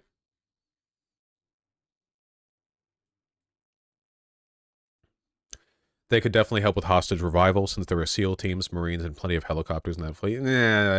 I think they're there to prevent escalation. UN rights chief condemns Israeli siege.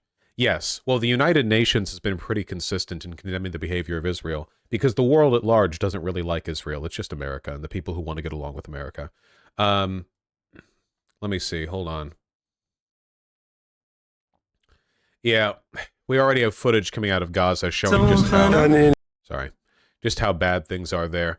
Again, the Gaza Strip is one of the most densely populated places on Earth. So whenever you see leveled blocks like this, you're seeing previous residences of hundreds and hundreds of people.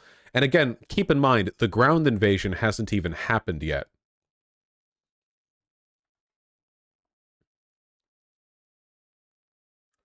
No, not that one, the Amazing JLP.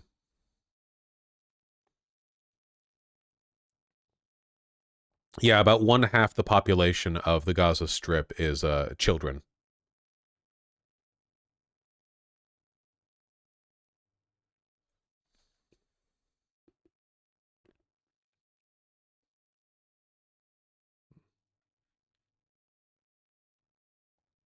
Did you see Marco Rubio basically call for genocide in Gaza? Yes, I did, as a matter of fact.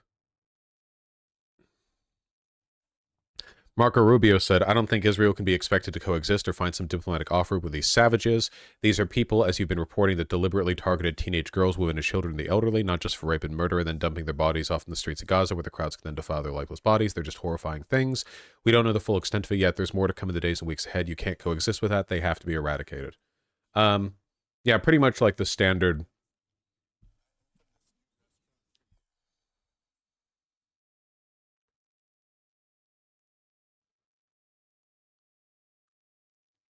It'll be difficult to find a link since it was from live coverage, but the Israeli military radio station said it will go through its own citizens being held hostage if it has to in order to occupy Gaza faster.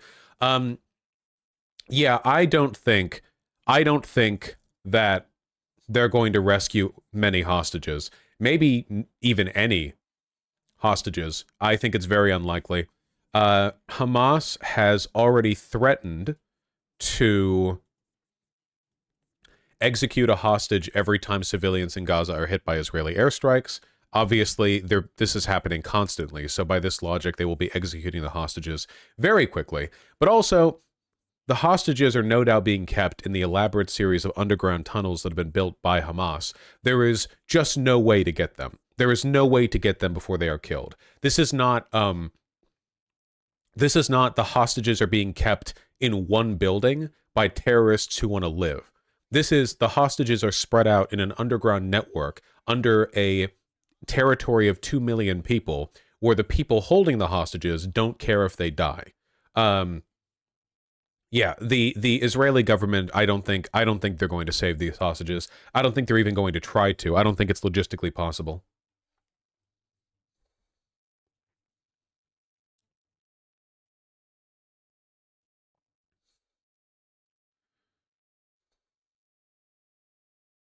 Yeah, the hostages are functionally already dead.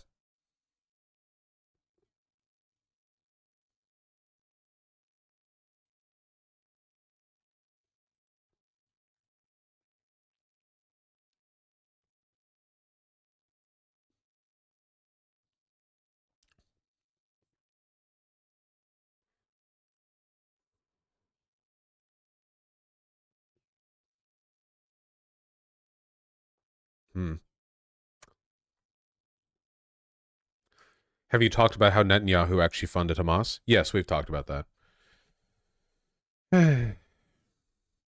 What would you do if you were Netanyahu? I can't say. YouTube TOS. My guess is that the IDF may hold off on a full invasion of Gaza. For now, they recognize they'll incur massive casualties, so the IDF would rather starve out Gaza. They can then divert troops in the Gaza Strip to the north to defend against Hezbollah. Well, they're currently sieging Gaza, so in all likelihood, yeah, they're going to wait a bit. But the death toll is going to end up being massive. Excuse me.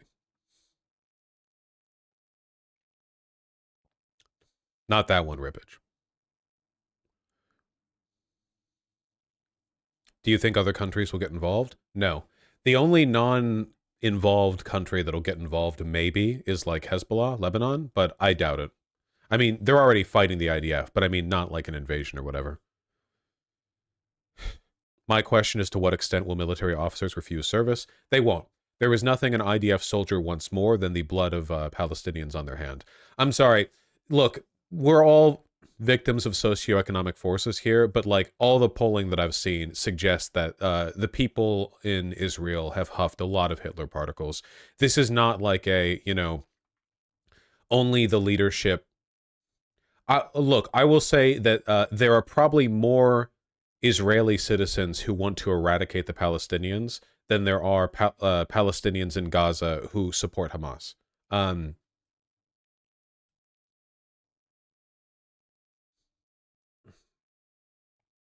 Should we be protesting? What can we do from here realistically? You can protest in favor of Palestinian rights if you want, but there's nothing you can do. There's nothing any of us can do about what's happening. Really, like, you know, speaking of martyrdom, the case of the Palestinians is probably just going to be like a scene of global martyrdom for a variety of people and their political causes. There's literally nothing that we can do. That's not a domestic issue, and it's not an issue that America is going to intervene in favorably.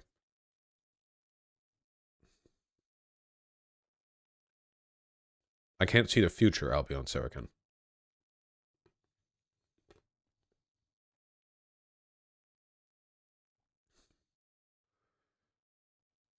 I don't think that'll happen, Senator Armstrong.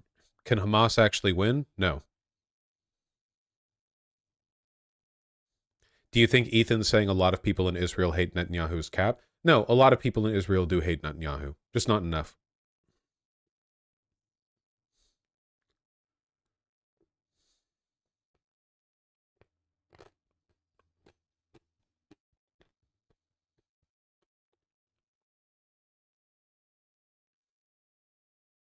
So they're just getting wiped off the map, that's it? I don't know. Why do people in chat keep asking me what's going to happen in the future? Why do you think I'm privy to that information? What kind of magical powers do you think I have? People keep asking, oh, so this will happen? So I don't know. Nobody knows. Nobody knows. See, what you're doing here, apart from being annoying, is you're dealing incorrectly with the anxiety of not knowing what you personally can do. You think, Oh, well, in most cases, we talk American political issues. There's something immediately relevant to this. There's something that can be done. At the very least, it's a battlefield that I exist on, which is not the case for most of you with the Palestine-Israel conflict. So you ask, what this? What this? No knowledge will stem the anxiety. You understand this, right? You can know plenty of things, but you're still powerless. You still have to watch, right? Just accept that.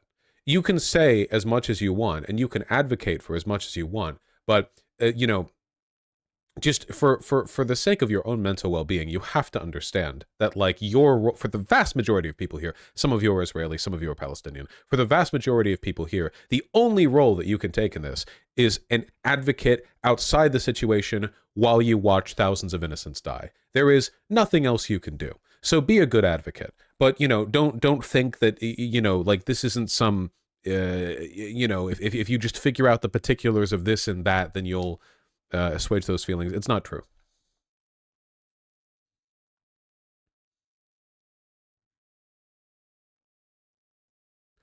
Do you think the only thing the Palestinians can do now is fight back? To what? To what? They're being sieged right now. Fight back with what? Their own air force?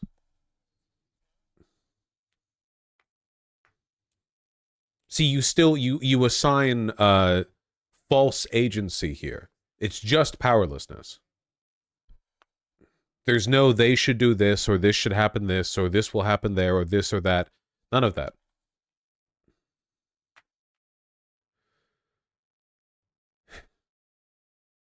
Can we look at a conflict map to understand the current environment and attacks? Sure. Somebody pull up the live UA map, please. Do you think it's a good idea to get in contact with a PCRF? We might be able to help people get out. No, you don't understand. No, you don't understand, Philomath 20. You're still doing it. Powerlessness.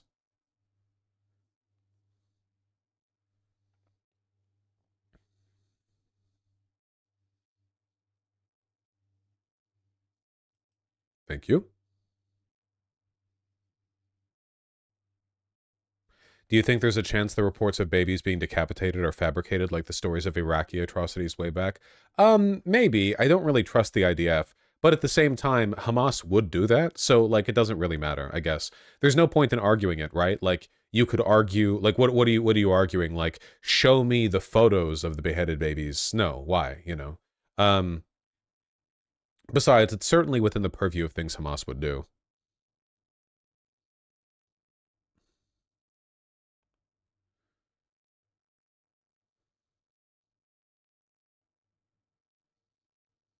French journalists have confirmed that they saw the bodies. Oh, well, there you go. Excuse me.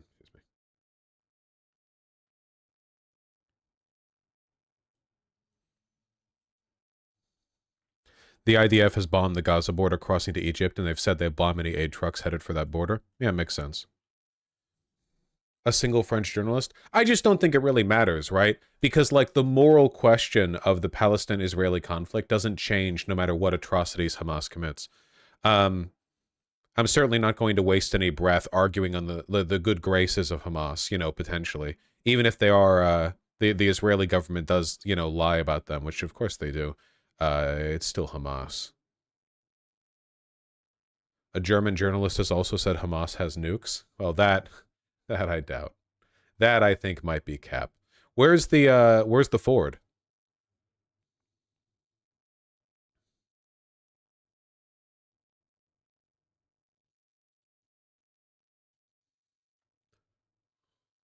Mediterranean? Yeah, Mediterranean. So where is it?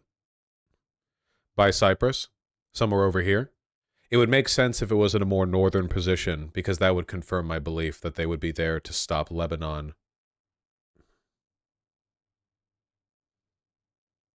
I don't think it's tracked. They should be able to see it over the water.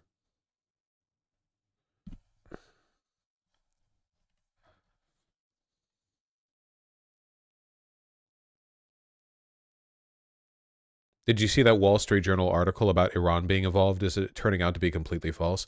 Yeah, I did see that. There was a Wall Street Journal article claiming that it was, like, confirmed that Iran had facilitated these attacks. And then now a bunch of evidence is coming out that the Wall Street Journal article is cap. And a bunch of people, like politicians, were citing it, you know?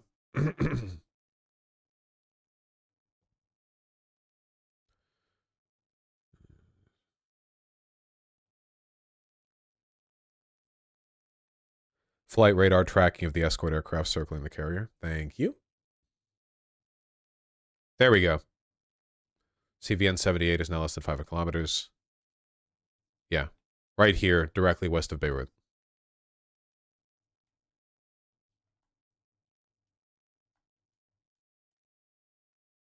Thereabouts. How many miles is that? Is there a ruler here? There is. That's about 80 miles? Maybe? 100?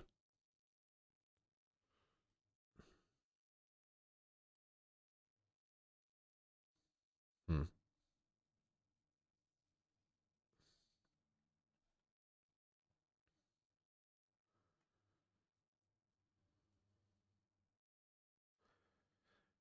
Why is there a gap in international waters between Israel and Egypt? Because this is the Gaza Strip, and the Gaza Strip is not, like, technically controlled by Israel. You know, it's complicated. So international waters extend down here because there is no national border to extend out. So, like, international waters start so-and-so miles away from a nation's borders, but because the Gaza Strip is in this weird, like, in-between, like, blurry, you know, area, they just like, fuck it, international waters extends right down to it.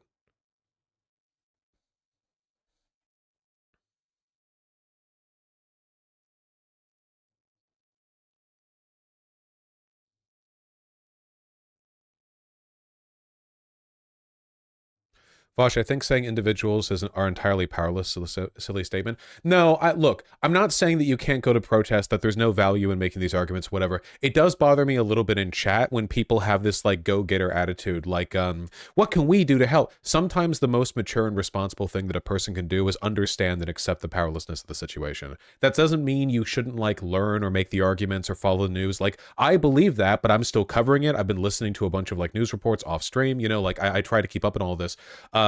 But I think you need to approach it from, like, a certain framework, because otherwise you're setting yourself up to fail. When we talk about shit happening in America, like, you guys are kind of powerless to a lot of stuff Congress does, but, like, in a really abstract way, you know, in the long term, you can sway a voter or two, you know, we can make a difference. In this situation, we are uniquely powerless. We recently talked about Azerbaijan and Armenia, and it would be like if a bunch of people in chat are like, what should Armenia do? Should they fight back? What can we do? Is there, like, a group we can donate to? And it's like, maybe there's some edge case thing that can be done, maybe, that I don't know about. Probably not, though. But I just wonder if it's bad for people's mental health to frame themselves as, like, citizens of the world, main characters of all conflict. You know what I mean? Like, because if you keep doing that, man, you're going to get burnt the fuck out, like, really quick, too.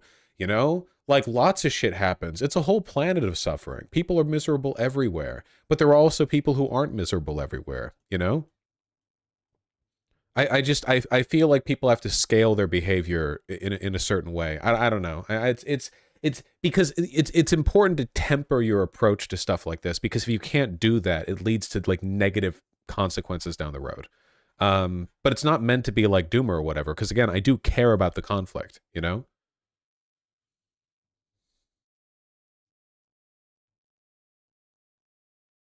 Listen, all right? In the Gaza Strip right now, okay, there's a family, there's a mother who's just lost their children, all right? And the only thing that she wants is for you to be able to, like, enjoy playing video games later today, is the point, all right? Right now, you all hold hopes in the West for Gaza, but right now in the Gaza Strip, okay, they're hoping and praying that their suffering doesn't distract you from living a, you know, having a nice comfy day and making yourself some hot chocolate, all right? That's how selfless they are.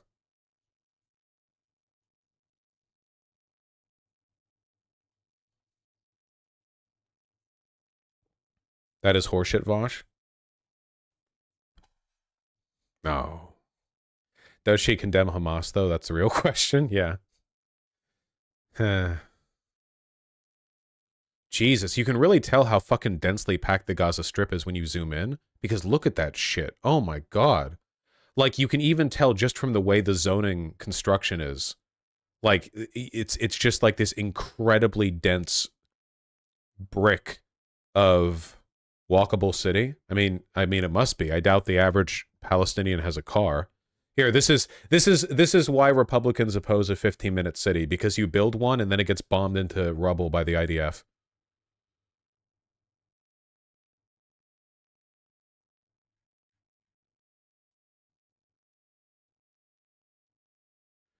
There's footage of the IDF bombing the Egyptian Gaza border crossing. Ew.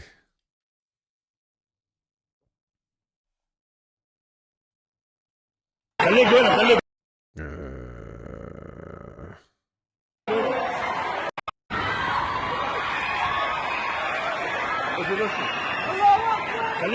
هنا لا خليك جوا جوا خليك جوا. Remember, this is the literal only port of entry and exit for Gaza right now. Israel has sieged like the 95% of the border, and this is the one connection they have to another country, Egypt, and now they're bombing that too. Presumably, their argument for bombing it is that they want to prevent Egypt from like sending in weapons or whatever, but in reality, it's because they want no one to escape. خليك جوا سعيد.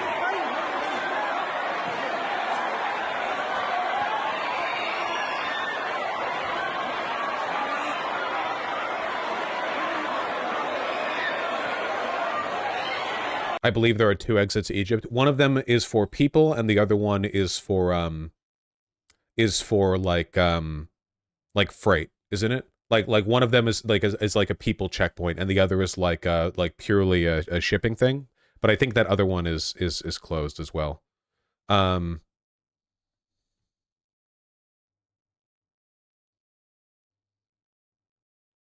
Vosh, you're wrong and uncreative about the utility people can offer in this situation, like the Cold War where people were equally powerless. Just having the right opinions and creating art / disseminating info about those right opinions could hold enough global sway to stay the hand of annihilation.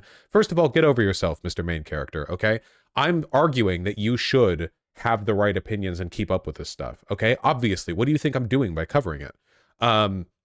Like, it's a mindset thing, all right? If you have a bad mindset about this sort of stuff, it can be like self-destructive. And by the way, there were plenty of left-leaning activists during the Cold War who burnt the fuck out after protesting nonstop for all the insane shit happening around the world. The human mind is just not built to comprehend all of this. You guys get that, right? The human mind is built to comprehend the faces and names of like 200 people, and that's about it, all right? We're operating way outside our acceptable biological bandwidth here. So that does come with like you have to engage to some extent in like self-moderation. And for the most part, when I talk about stuff happening over here, you know, I can say, oh, well, this is all really distressing or whatever, but here are some things you can do. Sorry, fuckos, there's nothing you can do here right now. There's nothing you can do about this except have the right opinions and say the right opinions. So dispel from your mind, unless you're an IDF or Palestinian, so whatever, fucking, if you're in the area. I mean, I'm assuming that people listening right now aren't here. If you're here, then, you know, your situation is different. I just don't want people in chat getting super fucking doomer, because this has happened before. I've been doing this for 5 years now. There are people in chat who get really super over-invested or involved in some like foreign affairs thing, and then they get really depressive and it leads to a bunch of bad vibes, and then nobody wants to do anything or say anything, you know?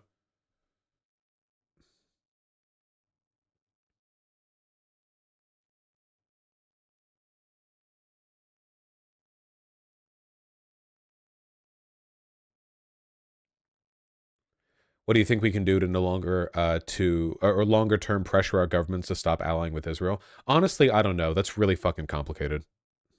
I don't know. That's a really complicated question. Democrats' opinions have shifted more towards like pro-Palestinian than pro-Israeli over time. I don't really know what could be done to shift that in a broader sense.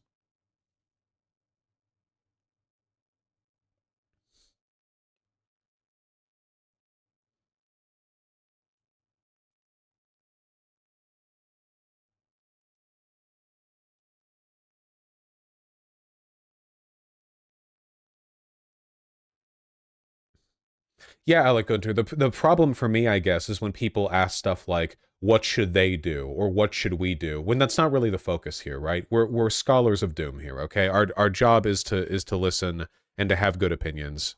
And if you overextend past that point, you get yourself in the wrong you know, the wrong mindset.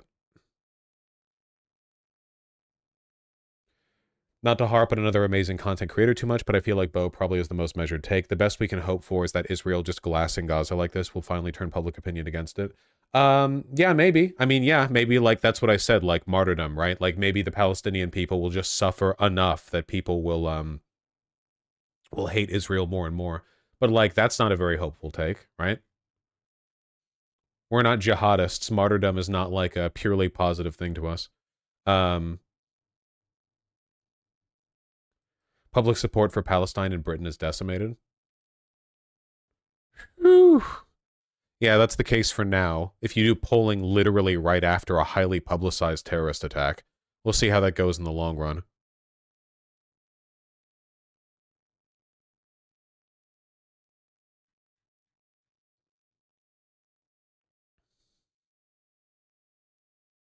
Yeah, like Bush got 90% public approval after 9/11. Exactly, K-Fash, yeah.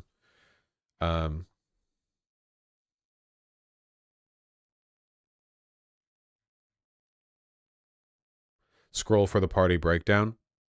Even labor. Great. God damn, beforehand, 5% of labor sided with Israel. Yeah.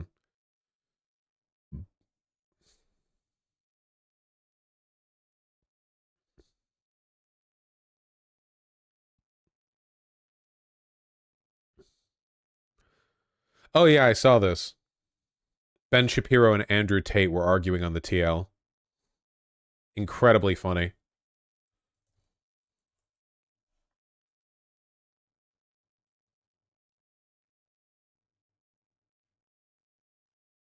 Retweeting Richard Hanania. Isn't this guy the Nazi?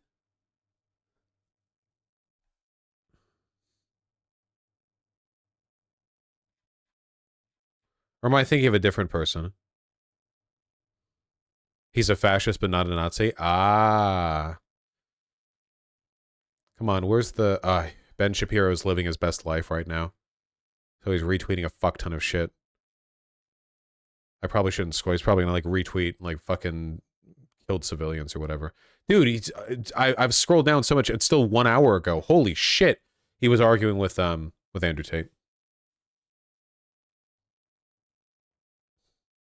Maybe I should look at this from Andrew Tate's perspective.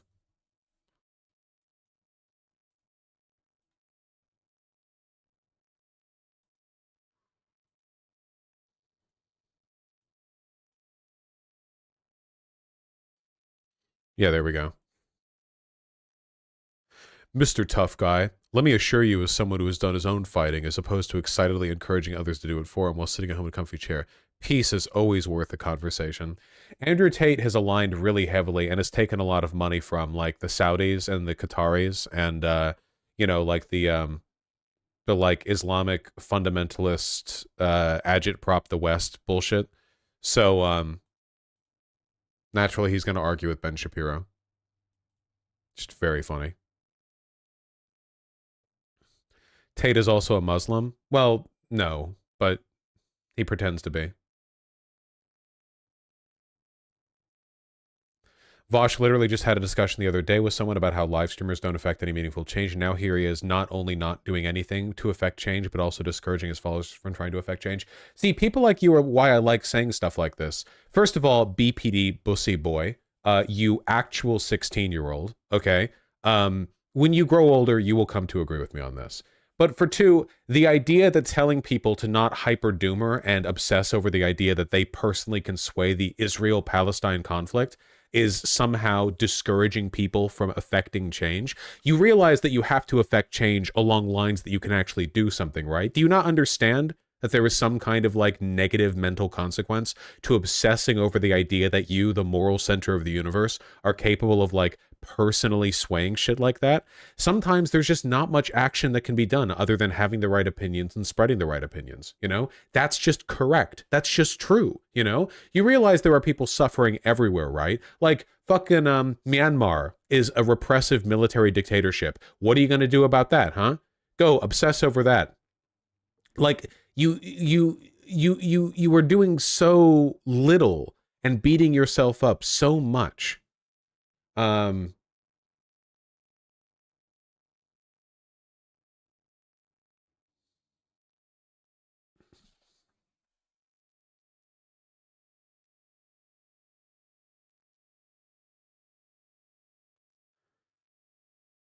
Vosh, not to be ageist, but these kids still have years and years of helplessly caring about causes before they really get what you're saying.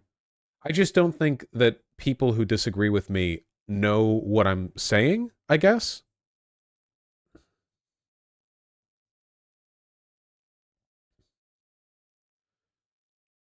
Fresno police investigating possible anti-Semitic hate crimes that took place overnight. Glass on the front door of the Temple of Beth Israel had been broken by a rock. They found a backpack containing several more rocks had been left behind. 2 windows broken, and a newspaper with a handwritten message threatening the Jewish-owned businesses was left behind. Yeah, it seems like a hate crime.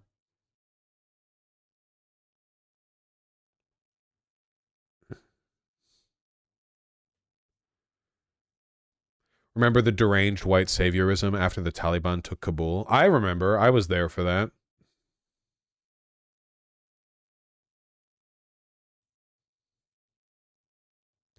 Myanmar's civil war is actually turning out for the better, Vosh lol. Well, that's nice to know. Good to know something. Good to know something around the world is getting better despite not having benefited from the direct attention of I, a Western savior. With Fresno, DM.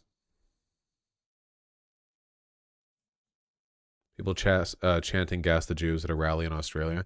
Yeah, I saw this. That's pretty wacky. Some wacky behavior.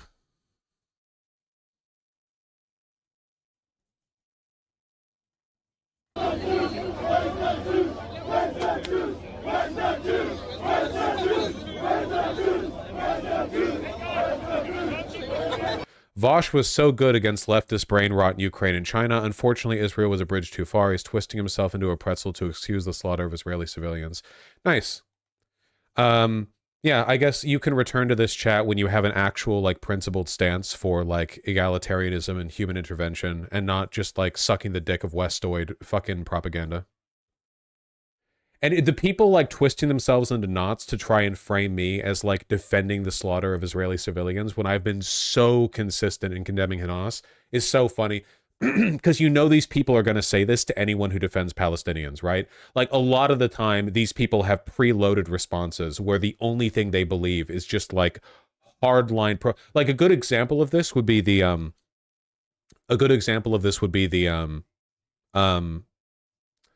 what is it called? Non-credible defense subreddit and like the NAFO guys or whatever. All these people are like fucking hyper giga chad terrorist, anything is acceptable for peace and freedom pro-Ukraine guys. And then anytime you know, Hamas kills Israelis in between the, you know, recurring waves of constant unrelenting oppression from the Israeli people, and they're all like fantasizing about glassing Hamas and Gaza with it, you know. And then it's clear they don't actually give a shit about freedom or like liberationist principles or whatever. They just care about sucking Westoid dick. That's all they give a shit about. They don't dislike China because China's bad or wrong. It's because it's not on their team. For a lot of people, it's just like team politics, you know?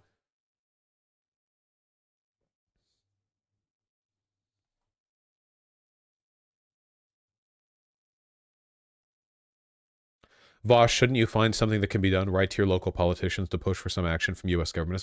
Then you do it. Sure. You write your local congressman to somehow prevent Israel from... Do it. Go. Go.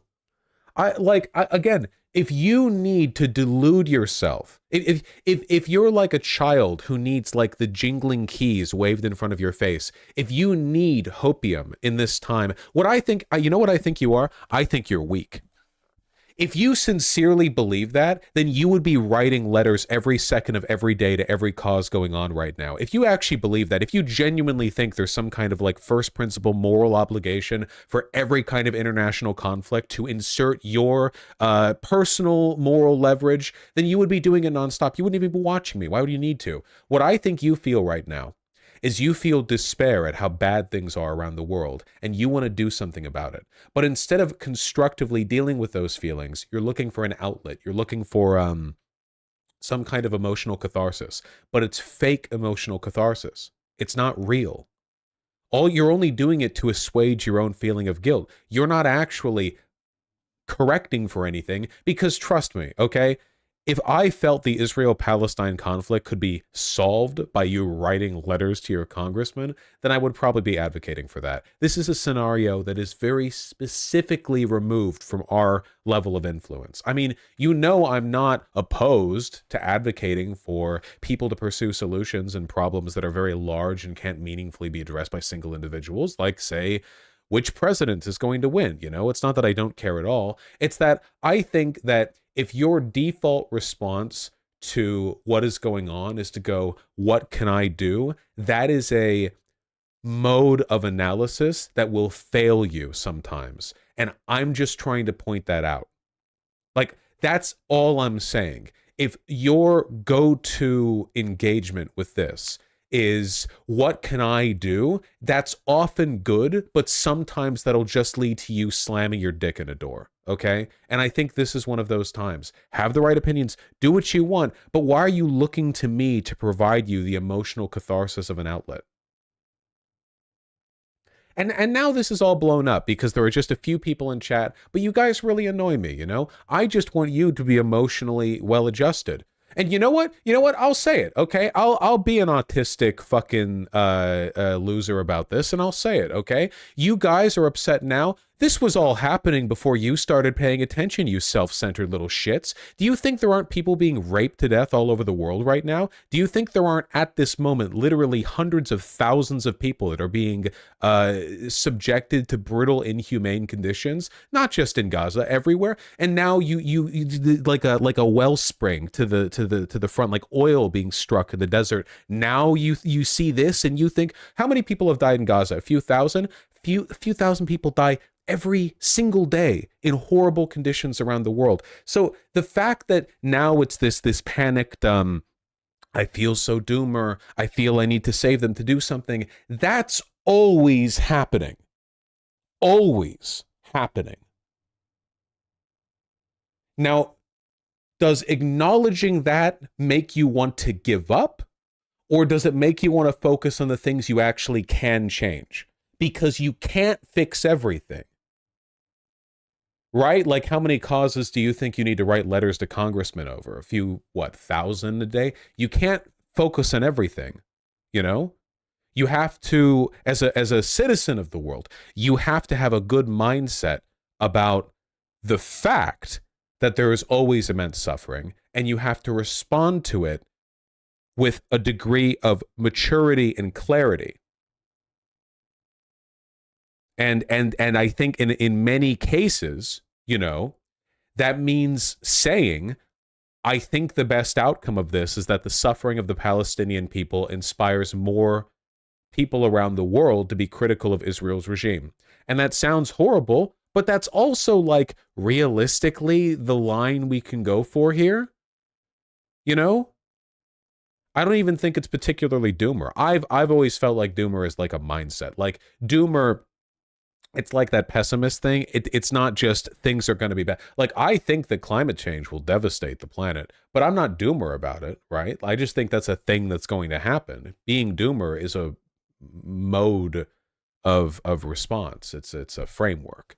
Yeah, anyway, I see people in my chat who it seems like their fragile mode of engaging with bad news is clearly leading them to frustration and sadness, and that just bothers me, you know?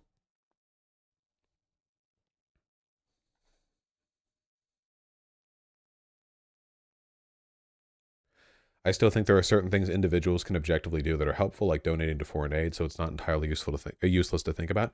Yes, you can do that. You can have the right opinions. You can promote the right opinions. You can donate to foreign aid. Though honestly, right now, foreign aid ain't getting into Gaza. So that might help in the future, but not right now. Vosh plug PCRF again. You don't know if PCRF is going to exist when this is all done. You don't even know if the guy who runs it is alive. PCRF, they were providing medical assistance to Palestinian children. They don't even have electricity in Gaza right now. We'll see how things are when they settle, but there's literally a blockade going on.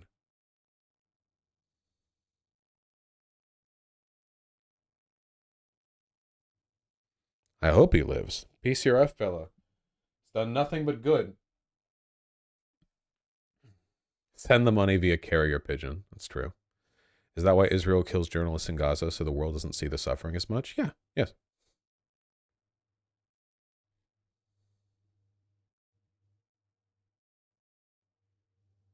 This frustration can trickle into radicalism and you truly try to help. Oh, yeah, sorry. I should probably put a cap on these feelings, okay? Let me see if I can, like, sort of put this all together, okay? I think that a lot of the lunatic lefties you see on Twitter who are like, yeah, Hamas has struggled for years and has struck a revolutionary blow against the Israeli people or whatever. You realize for multiple minutes you've had gas the Jews in your street. Fuck.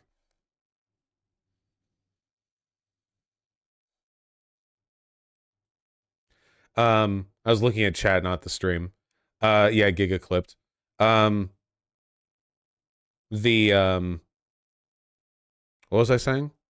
Oh yeah, I think that a lot of the lefties that you've seen online who are acting like Hamas is striking some kind of revolutionary blow by killing innocent Israeli civilians, I think that a lot of those people are victims of the mindset that I'm warning you against right now. People who are so desperate to move forward that they lose sight of the plot and they want to move in any direction at all. People who are so like despair, they despair so hard at the current state of things that they're I guess acceptable range of positive action starts skewing in like really bad directions as well. I think that it's a mindset problem.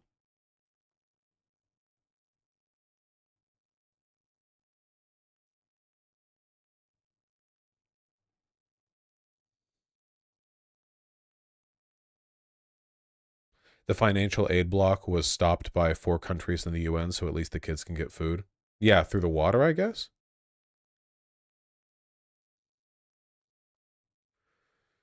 Vosh, so basically the first reaction should be to check if there's something to be done. If there's nothing really meaningful to be powerless, just accept. The key here is probably meaningfulness.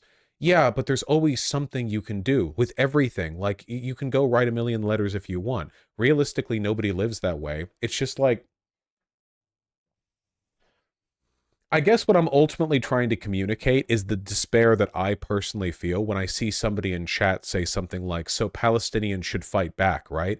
There's something in that statement that conveys like such, there's nothing like fundamentally wrong with asking that, but there are so many implications buried underneath the statement, I feel that, that I take issue with, if that makes any sense.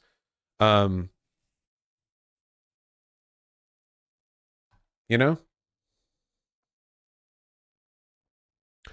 I was super engaged with the issues relating to the invasion of Iraq. Was the same thing. There was nothing I could do except shouting from the rooftops about the madness. Yeah. Anyway, all of this has been me yelling at like 3 people in chat. So this has probably been a huge waste of time, but you know. Again, obviously, none of this changes the fact that I think it's good for all of us to you know, follow the issues and do what we can if possible. I just think that there are good and bad mindsets with which one pursues the idea that you should do the good you can, because sometimes when there is so little good that you can do, the fixation on trying to pursue that little tiny unlikely thread leads to more emotional harm than it does material good. Okay, I should have just said that. I don't know. It should.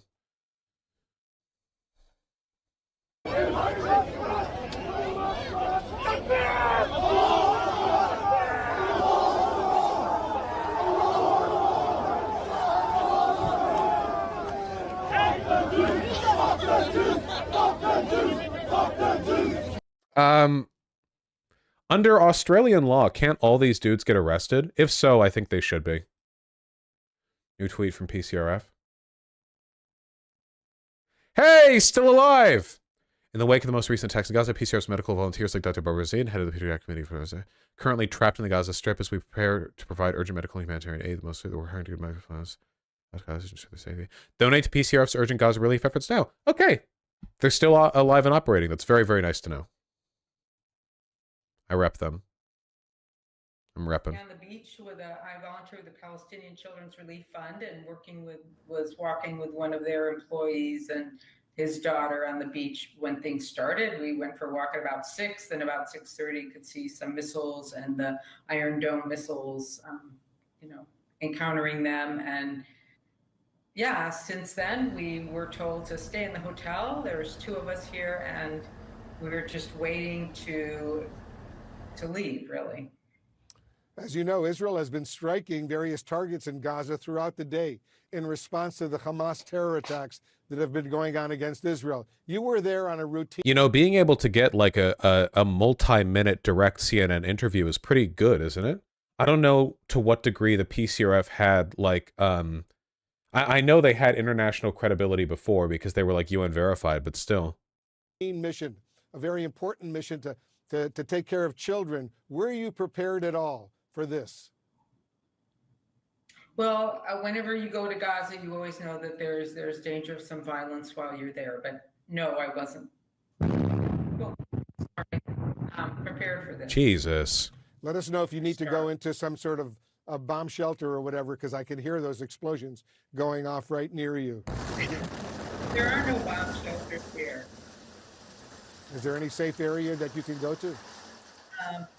Actually, I have a sister-in-law who's Palestinian. She tells me to stay away from the windows, so I'm away from the window, stay by corners of walls that are more fortified, and open your mouth so your eardrums don't break if there's a lot of pressure. So I'm following her advice, and I'm in a safe part of the room. I don't know if you heard, but the Israeli Prime Minister Benjamin Netanyahu, doctor, is warning that Israel will go after Hamas, and I'm quoting him now, like never before. There's been calls for a complete siege of Gaza. A ground invasion is not off the table either. How worried are you right now for your own safety? Well, we're doing what we can to try to get evacuated. The organization I volunteer with, Palestinian Children's Relief Fund, is working hard, and we're developing plans to go down to the Rafah border. And so those plans, we're going as fast as we can to enact that.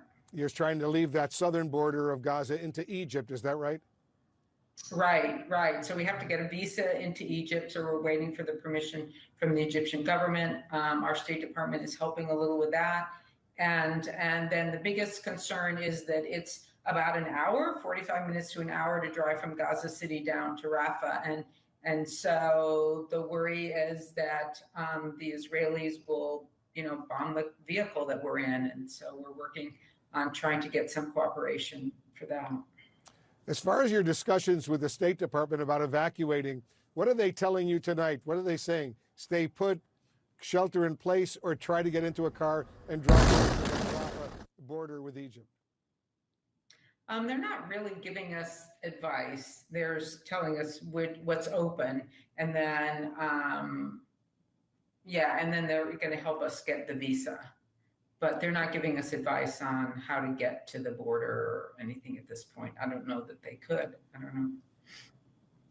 And just before I let you go, Dr. Zind, I know that you've got a lot going on. Just a few moments ago, we heard that huge explosion over your head. What was it like hearing that? Well, I get startled by them. They're not direct hits to my hotel, and I feel like our hotel is safe. I really hope people pick up on the subtle stuff, like the fact there are no bomb shelters because there's no fucking concrete in Gaza, or the fact they're not letting one out of Gaza. Yeah, doesn't Israel like block concrete? The construction materials, they don't like let concrete in that much. So oftentimes the constructions that they have to recycle concrete, or they can't pour new concrete, or they have to like use mud or bricks or whatever.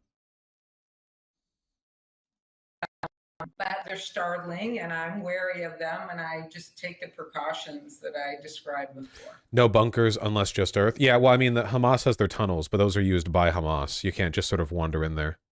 Well, Dr. Zind, good luck to you. Thank you so much for joining us.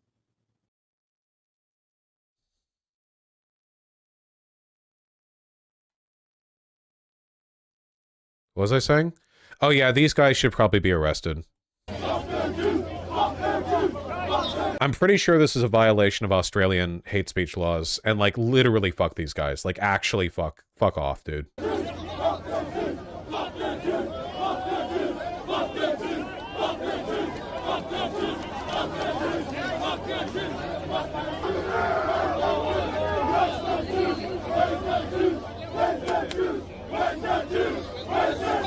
They're probably going to get arrested.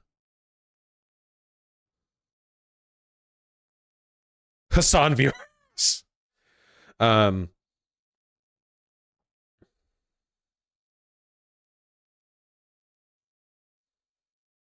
Sydney has a lot of Arab migrants and many of them are anti-Semitic. Yeah, this is why I said before, again, like Israel is in the wrong here geopolitically, but it's still really, really important to remember that when Israelis say that if they stopped fighting, they would be annihilated, that's true. Like, there are lots of people who want to annihilate Israel, and they don't want it for, like, base decolonization reasons or whatever. It's because they're fucking anti-Semites, you know? Like, there are a fuck ton of Arabs who just don't think the Holocaust happened. It's yeah.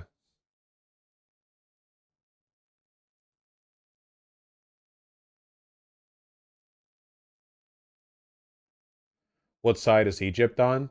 Egypt is not like Israel. Don't really like the Palestinians either, but, you know.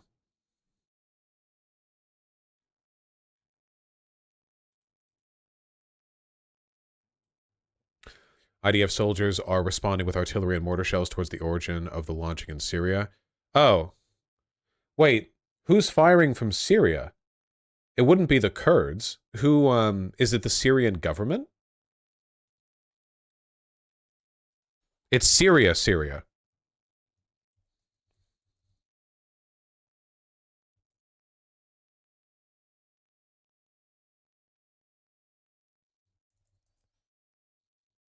Hold on.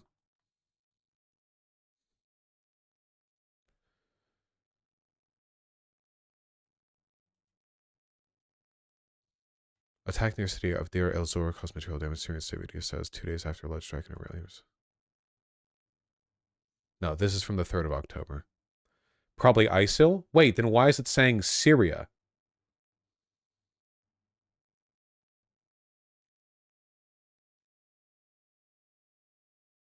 Wait. Hold on. They're saying Syria. They wouldn't say Syria if it was ISIL. They would say ISIL. Do they mean the Assadist government?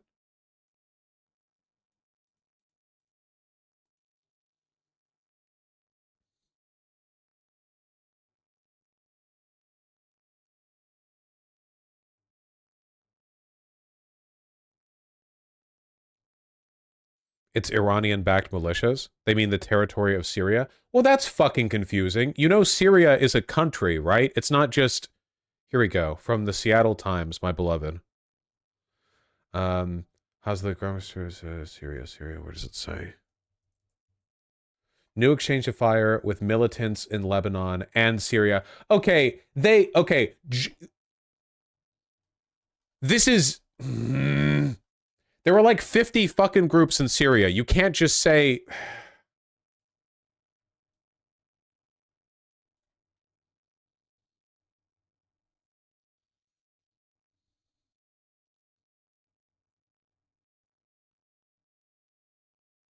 Whatever.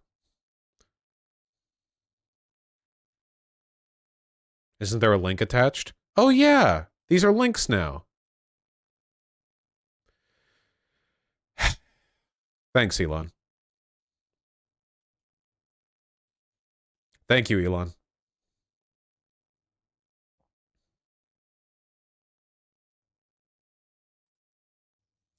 Hezbollah, probably. Yeah, probably. Apparently, somebody earlier said that Egypt is going to continue running supplies in spite of the bombing? Can somebody get me an article on that?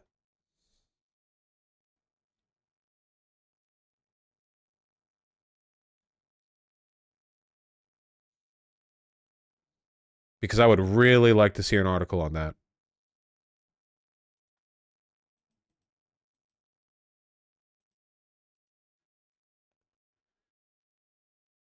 No, they turned them around after the IDF said they'll bomb the trucks.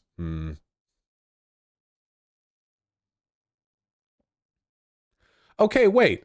Al Arabiya correspondent, the Israeli army bombed Syrian army sites.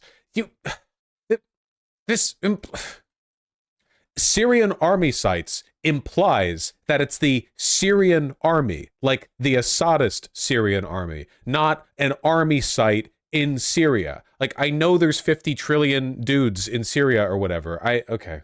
Yeah, which Syrian army? Could be a mistranslation. Yeah, maybe. God, this shit is fucking infuriating. Syrian army equals Russian-backed proxy Syria. Yeah, that would be a really big deal. If the Assadist Syrian regime started shelling Israel, that would be a really big deal. That's not just an insurgent group in a country, that's a nation.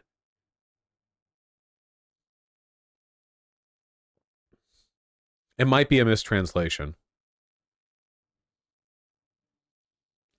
Yes, Putin's Russia is supporting Palestine. Can Assad handle another fight?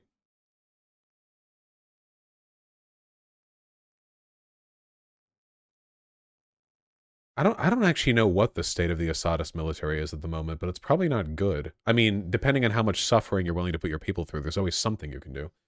The translation is correct. The translation. So wait. So that article was actually claiming that the Assadist Syrian regime had been firing from military installations.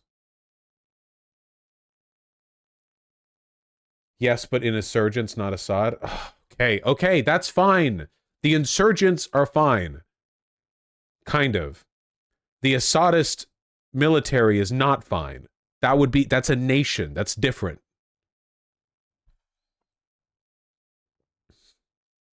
It isn't a mistranslation. I'm Arab. Your name is Hussein22. Checks out. I read it, and it does say the Syrian regime was firing at Israelis. That's a huge deal.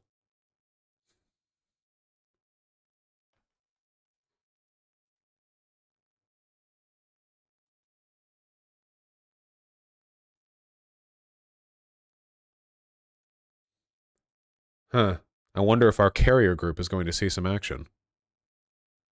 I need confirmation on this. This is only 10 minutes old. This is, hold on, let me see if I can Google it and find, like, more information, because I just looked it up and I didn't see anything, but if it's just happening now.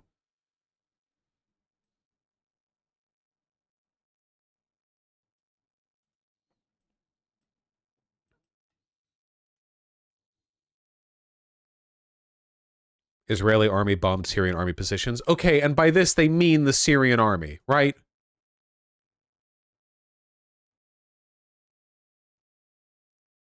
Here.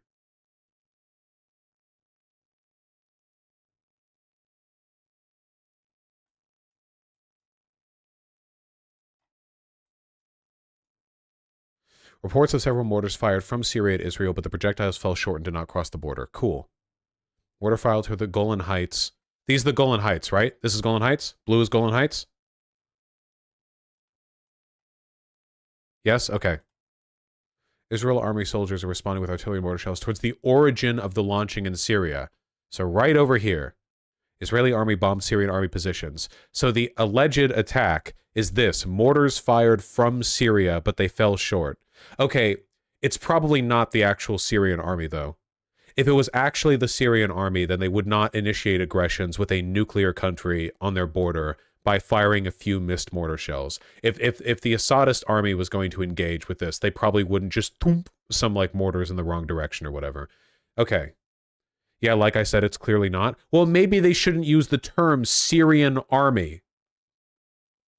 It's Iran-backed militias in Syria that are allied to Assad. Yeah, but it's still very different. It's still different. It's like fake bullshit, right? Like, Ukraine can fight Russia with American arms, and that's fine. And Americans can join Ukraine's Foreign Legion and fight for Ukraine, and that's fine. But if an American soldier goes in Ukraine and fights, that's World War III. It's like a very different... Okay. If it was actually the Assadist military, then this would be a really, really big deal. But it doesn't seem like it is. Oh, wait, do we have a location? Oh, shit! Holy shit! Remember the last site, the last location of the Gerald Ford carrier strike group was all the way over here? Now it's just off the waters. You'd be able to see it from the beach. And right here in the north because of Hezbollah, yeah. Yeah, I'm telling you, the carrier strike group is saying they're here to help with hostages, but those hostages are as good as dead, okay? The reason the carrier strike group is here is to stay here. So if Hezbollah intervenes, it can deter. A lot of the fighting is happening right here, just like a few miles off the coast, you know? We may be sending another carrier in. Oh, shit. The Eisenhower? To deter regional powers from joining the war.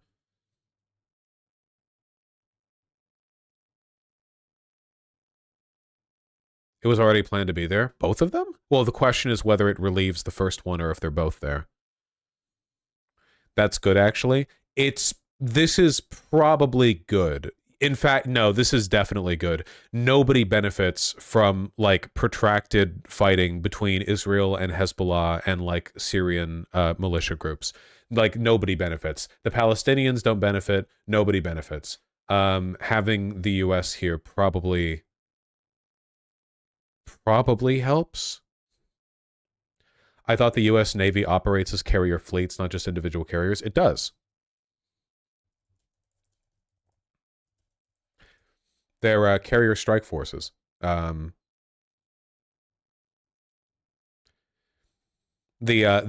amount of military hardware.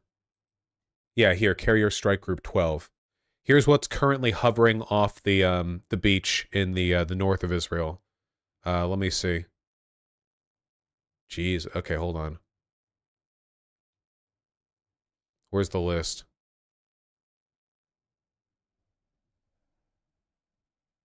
Cruisers, submarines, destroyer squadron 24. Does it just say 2016 deployment?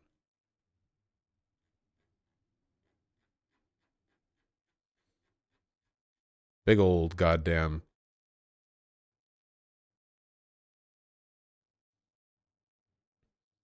Yeah, carriers don't travel alone.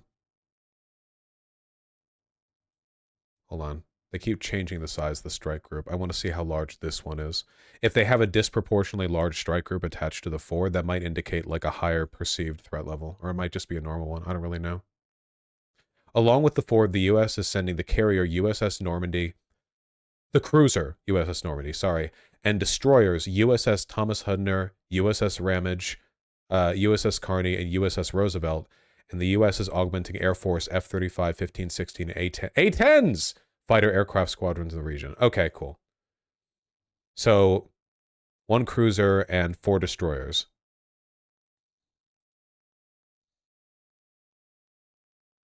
And probably a fuck ton of submarines. Quietly.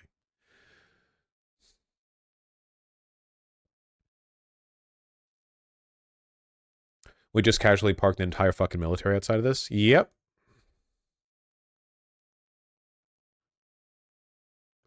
Will the U.S. step in if Arab countries actually attack Israel? Oh, yeah, 100, yeah, absolutely. We might step in just with, like, extensive Hezbollah fighting. But if like, anything, like, national happens, then yeah. Iran won't invade, but, you know.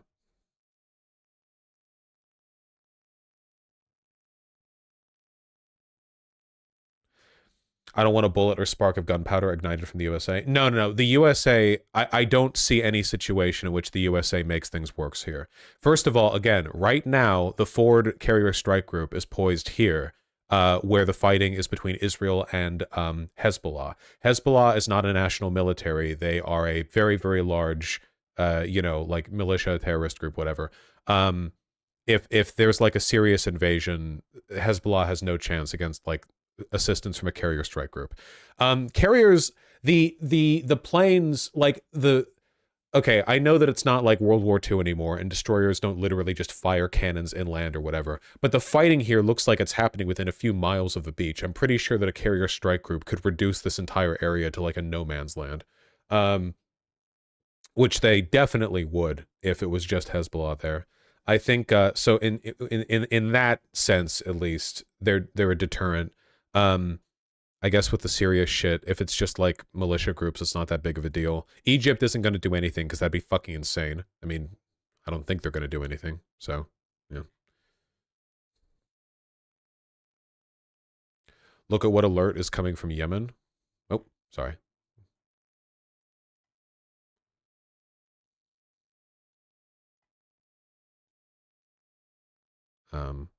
You mean recent? South? Oh, I thought you meant something had just happened. My apologies. Like on the list. Abdul Malik al-Houthi, if Americans are intervene in some way, we are ready to participate even with missile bombing and drones. Okay, cool. Nice. Okay, Yemen. Sure.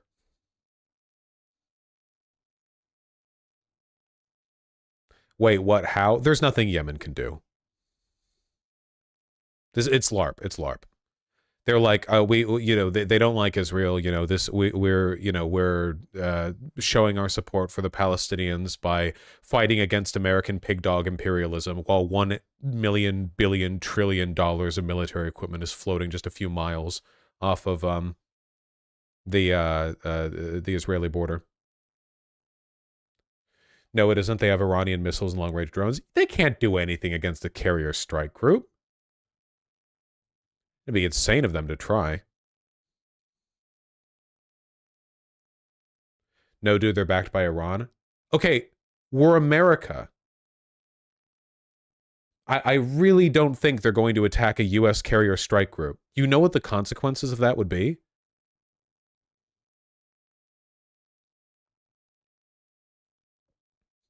Jihadists aren't rational actors. Is this guy a jihadist or is this guy a politician?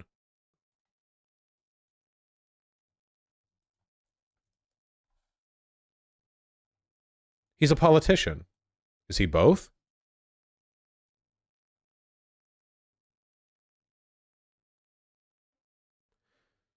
He's the head of the Houthis. They're jihadist. I don't think these guys are going to risk oblivion by attacking a carrier strike group.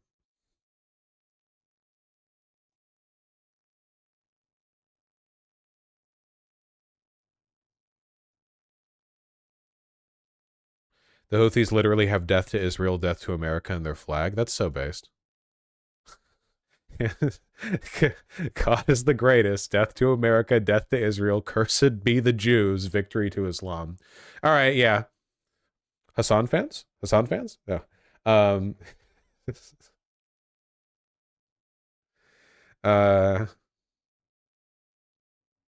Simple design, yeah. I respect the honesty. Yeah, they know what they like, at least. These politicians could attack a U.S. carrier simply on ideological basis. They're actually not that rational. Well, I mean, if they did attack a carrier, what do you think would happen? Like, we get some scuff damage, and then, we have casus belli to level Yemen into, like, a perfectly flat, sort of, like, the world's largest single glass pane. Like, there's no... just, like, they... Plink, plink, plink.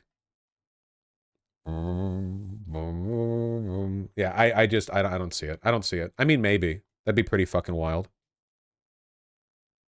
Perfect place for a mall and a parking lot, yeah.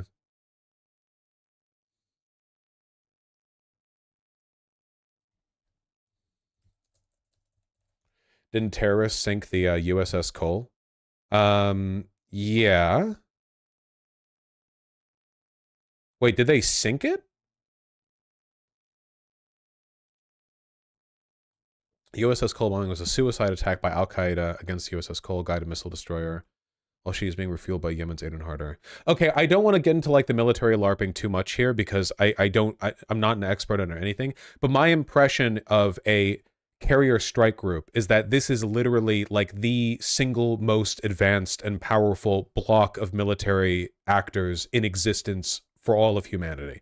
Like, it's not just a boat. It's like a combined representation of enough military hardware that it could level nations if it wanted to. Like, the amount of shit that they pack into these carrier strike groups is genuinely, like, without comparison to other nations. I don't think you could sneak up on them. I don't think anyone in the region could do anything to them except for, like, Israel or, like, I don't know, like maybe Iran in some situation, but like they're all the way over there or whatever. I just, again, like it's not like a military LARPing thing. I just want to make it clear that like this represents I think a fairly like formidable display of military might. It's not like a bunch of like US soldiers in a base or like a tank that can have its treads blown or whatever. It's beyond that. Do they have nukes on them?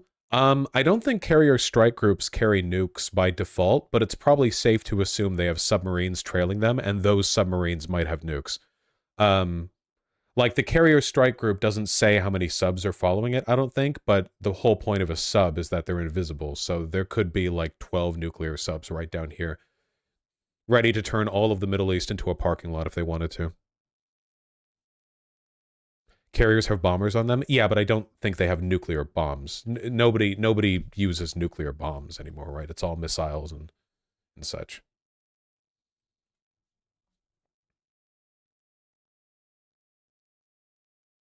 Yeah, I'm only guessing.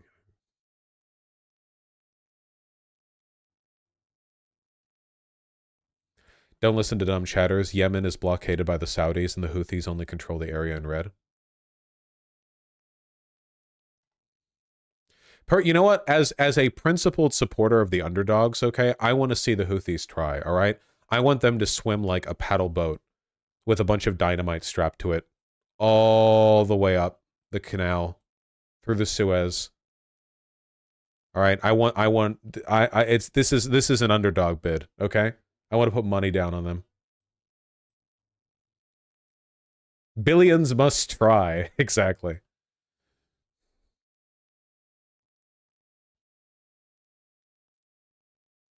Not all subs have nukes. No, I know that, but I'm sure some of the ones there do. Not saying Hamas have never done any war crimes, but that German girl people thought was raped and murdered is actually alive? Really? Oh, that's wonderful. I don't know how long that'll last. Yeah, I saw the video. Her, like, naked body was loaded on the flatbed of a truck, and there was no reason to believe she wasn't dead from that video. I doubt she's having a great time right now, but,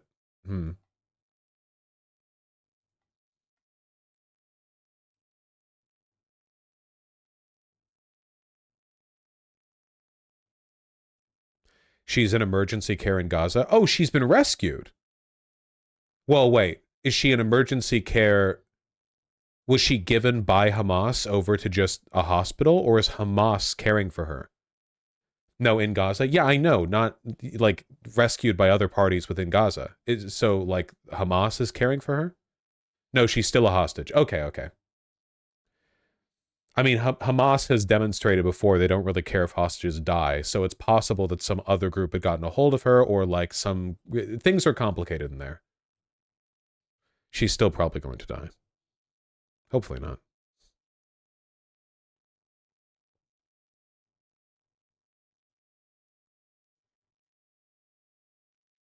Huge IDF strike in Gaza right now. Ooh.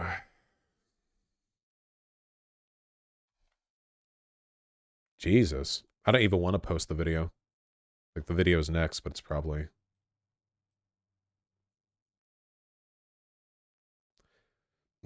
Careful that sent defender. That's true. This is probably from, like, I don't know, the Yugoslav bombings. Would Hamas treat non-Israeli hostages better? I don't know. Maybe they would. Maybe they wouldn't. How would you solve the conflict? I don't...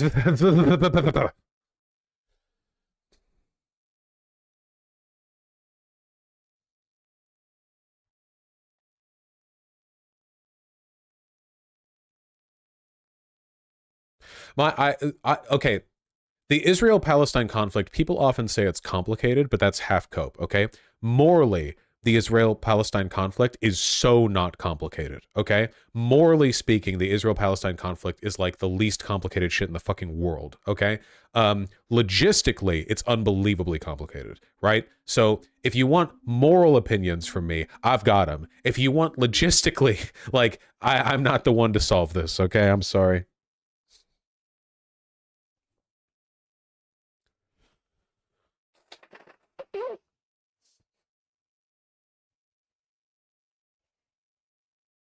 They literally filmed themselves killing foreign workers. Why would they treat them better as hostages? My best guess is this, and this is just a guess. Hamas might want to keep foreign national hostages alive so that when IDF inevitably moves in and kills all of them, it looks worse for Israel. Hamas might be banking in a situation where the international community knows that these like German partiers or whatever are alive, and then the IDF kills them, like undeniably kills them. And that's like a big blow internationally to Israel's reputation. As a strategy goes, that's actually not a bad idea from Hamas. Like, that's a lot smarter than a lot of other routes they could take this. I don't see any situation where the IDF gets those people out alive. It seems so unlikely to me. I guess it could happen, right? Like, it's not impossible. Just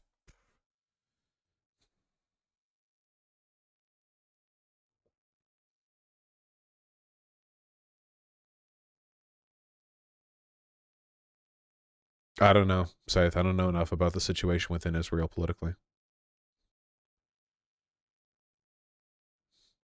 Vosh, I don't think people know how radicalized Arabs in general are against Israelis and Jews. Yeah, it's really one of those things where you can't really appreciate it as a Westoid until you see like the videos or whatever. But like Adolf Hitler lives, and he is every Arab. And like the attitude of the common attitude towards Jews from Arabs is like, it's beyond Hitlerite, genuinely. Like, it's insane. It's really, really, really bad. And it was bad before Israel was founded too. Israel's formation made it a hell of a lot worse, but it was bad before that as well. It's never been good.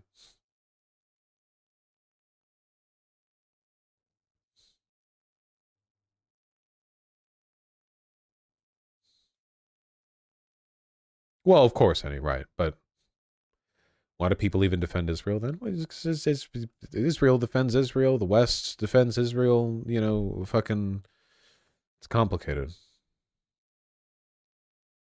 Have you seen the fake Mickey Mouse that Hamas used to make a kid show telling them Jews were bad? I think I remember seeing that at some point, yeah. Is the idea that Hamas is controlled opposition a conspiracy theory? No, it's not. We literally know for a fact that like Netanyahu has promoted Hamas and funded them, and we know for a fact that they exist to the benefit of the far right. Yeah. They're not controlled opposition. It's more like they're very beneficial opposition. Yeah, controlled opposition implies Hamas takes their orders from Israeli officials, and that's not true. More like they exist to the benefit of the Israeli far right, and they have a mutually beneficial relationship. Supported opposition. Vosh, stop spreading this conspiracy. Israel never funded Hamas. Pretty sure they did. We've gone over it. I don't think that's a conspiracy.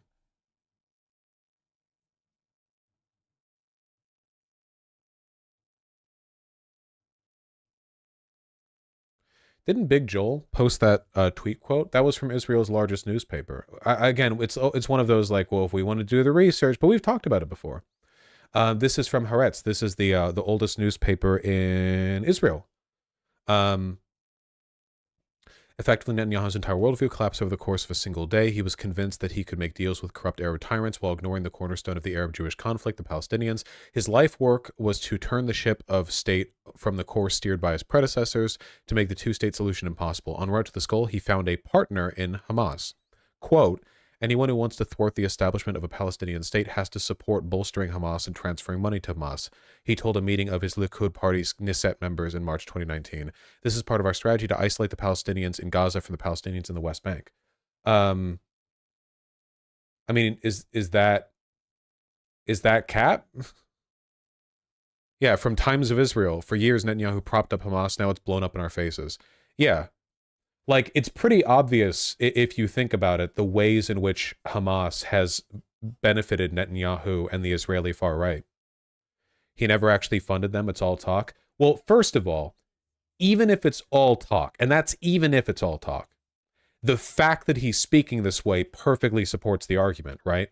that the bolstering of Hamas, because he can bolster Hamas through his policies, right? Decades and decades of deprivation and oppression bolsters Hamas. Like everything that they've been doing geopolitically bolsters Hamas. So like the idea that this begins and ends at direct payments just isn't the case. It's obviously like a broader engagement. That being said, I'm pretty sure there have been times where money has gone to Hamas. I mean, they are like the government of Gaza, ostensibly, quote unquote, finger quotations.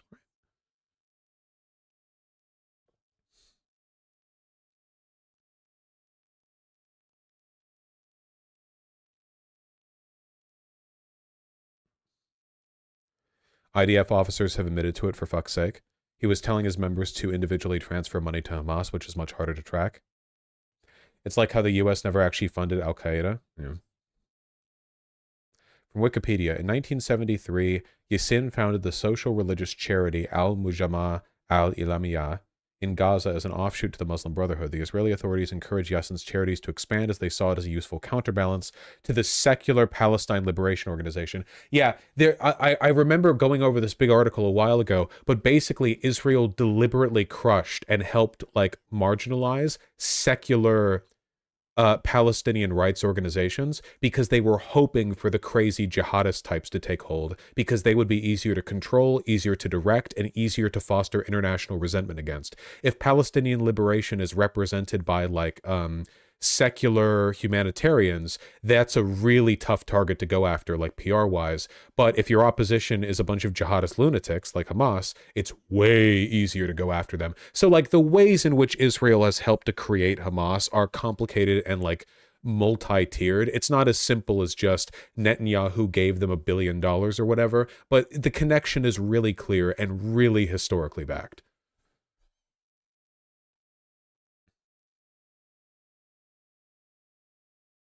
Didn't you indirectly raise charity money for Hamas, Vosh? Yes, the jihadist tactic of providing medical care for Palestinian children and orphans. It's right there in the Quran.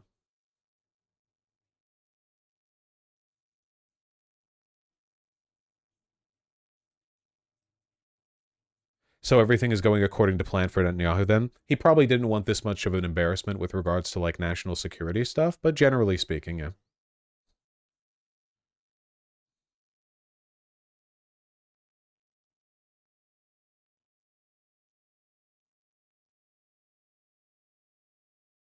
Is this what you mean? There's a lot of stuff that means what I mean. What do you mean? The ostracization of secular Palestinian rights groups has been going on for decades. It's not just a recent thing.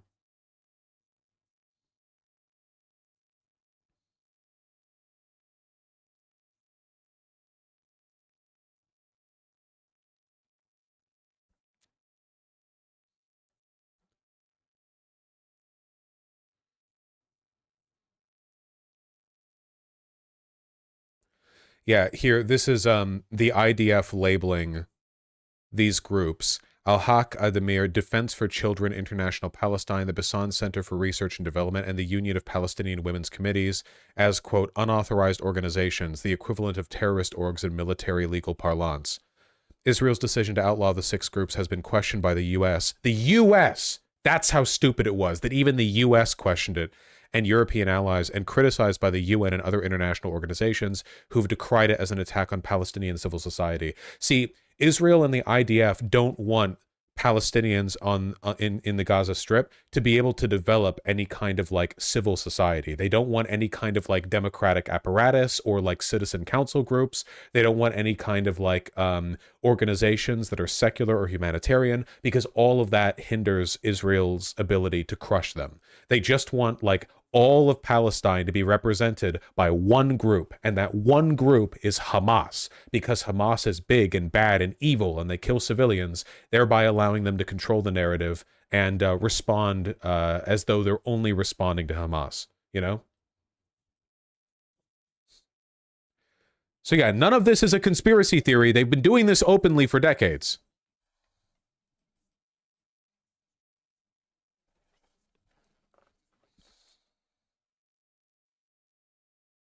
Unironically, this is a Metal Gear plotline. Yeah. Well.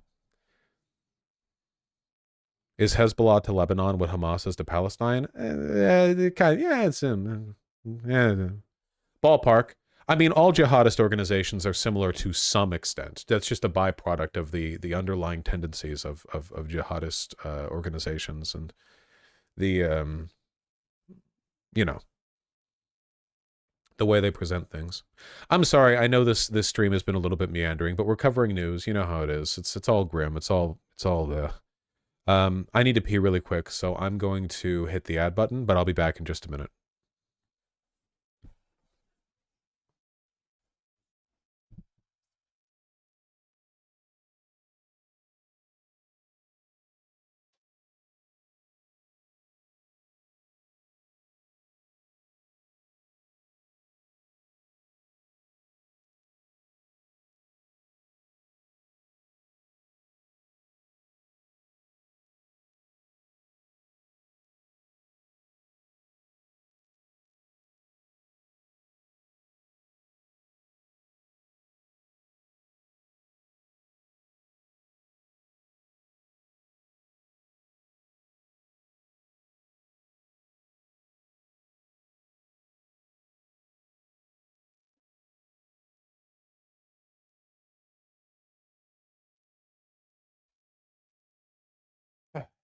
Man, it's really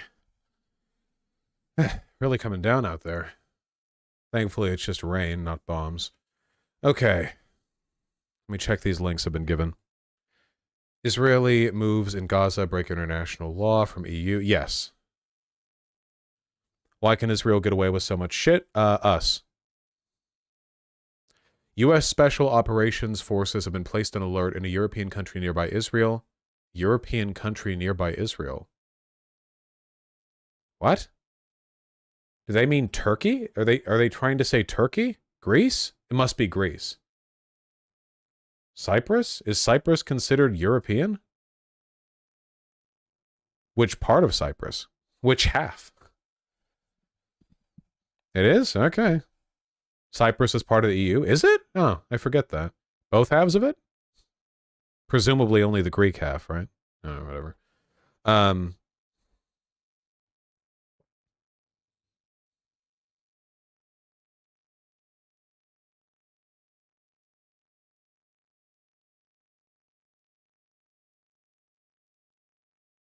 The biggest meme possible, like the largest meme in the universe that could happen from all of this, would be American Special Forces undertaking a rescue operation to save our own American citizens and getting in conflict with the IDF, who are comparatively much less competent and much more brutal. That would be like the biggest possible meme. Imagine like American Special Forces turning up and the IDF has just finished razing the building that the hostages they were going for were kept in.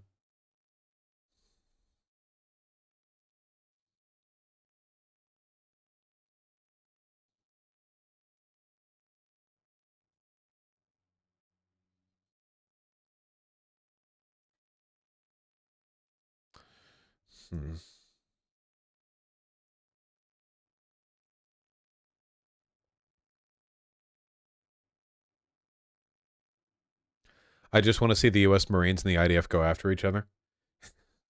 Think we're going to get another USS Liberty on the Ford Carrier Strike Group? Really mix things up. Really give the Groypers something to fuss about for the next half century.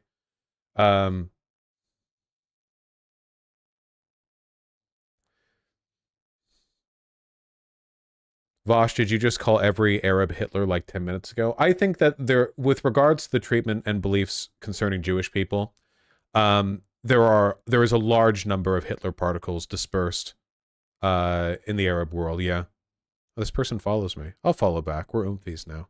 Beep.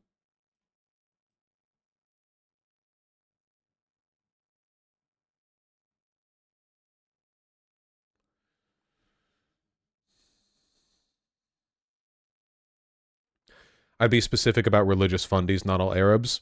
No. It's not just the religious fundy Arabs.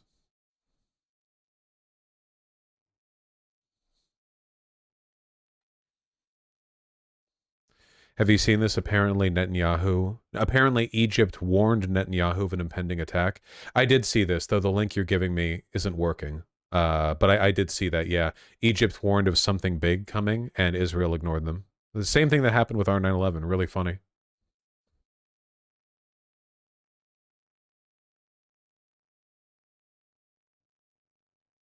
Sup, STL?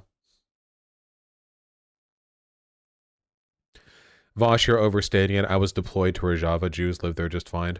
Okay, Rojava is obviously not what I mean when I say the Arab world, but also I'm clearly overstating it when I say stuff like Hitler lives in the Arab. Like, well, like, come on, guys. I'm saying that anti-Semitism is a huge problem in the Arab world. Okay, come on.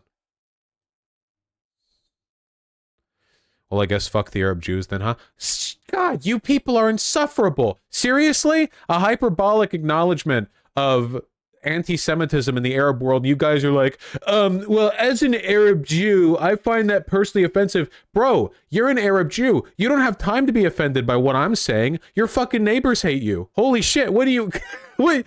how do you have time? You're like doing some Benny Hill shit, running between doors with your laptop, getting offended at my live stream while being chased by the average Arab who's really fucking anti-Semitic. Jesus Christ. Focus on one thing at a time. It's a serious problem.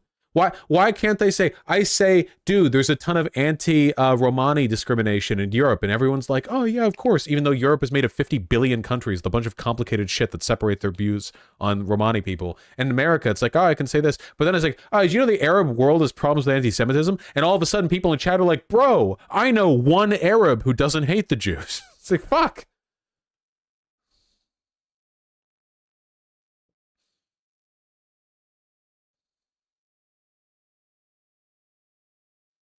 Vosh, you didn't say a ton, you said all. No, I will not be gaslit into believing that I said something that could be interpreted seriously as a statement that literally every single Arab is anti-Semitic. Also, I've said all Europeans hate Romani people before. You know the game. You've been here before. I'm a gold dude. And you know what? You have a penchant for whining. I remember your name. I've seen it before. You have a penchant for whining. You've done this before. Quit pretending, okay?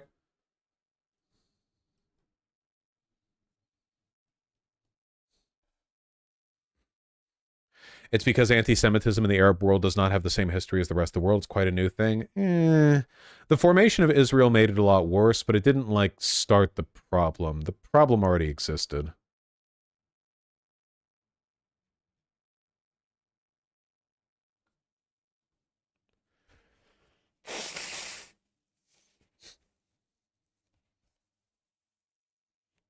There were many pogroms in the region before Israel was made. Yeah. Not true, ectoplasmic. Now I have.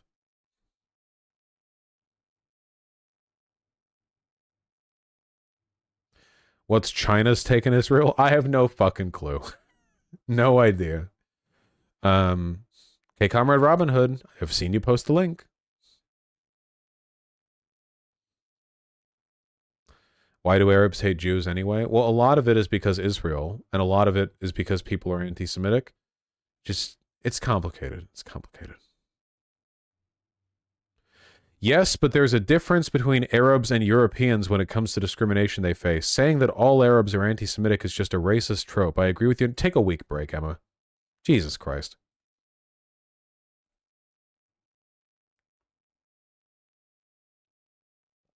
A lot of anti-Semitism in the Arab world comes straight from Nazi propaganda because they hated the British.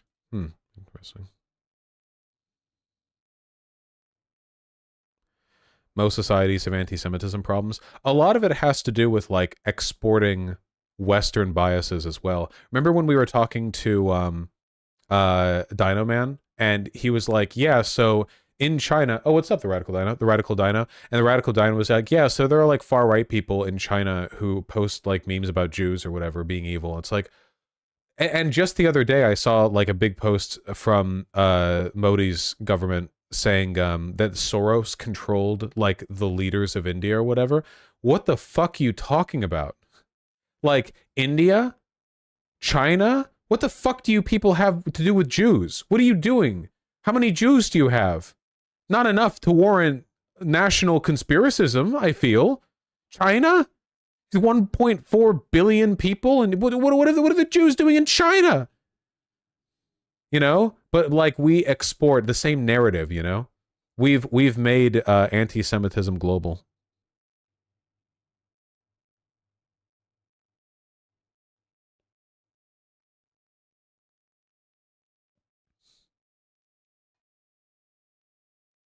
India and China have around 100 Jews each, if I recall correctly. Yeah, fuck. Imagine living there. I mean, Red Bull gives me wing. Every religion says that all other religions are bad. It's like a pretty common thing. That's true at Tequila Sunset, yeah. No, there's thousands of Jews in China. Oh, thousands of Jews in China. Fascist Japan actually revered Jews. Interesting. The real global Jewish conspiracy is hating Jews, Vosh. That's actually true, unironically. Like, the real Jewish question isn't the Jewish question, it's the Jewish question, because there actually is a small group of cultural elites who manipulate the world's economic strings in order to make people anti-Semitic as a way of justifying their culture wars and far-right like talking points. Yeah, the real that's the question I want to answer, the JQQ, you know?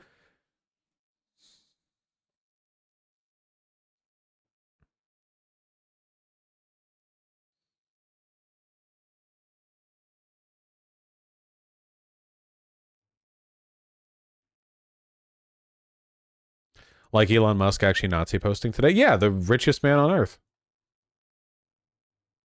Yeah, I saw SDL. Classic meme.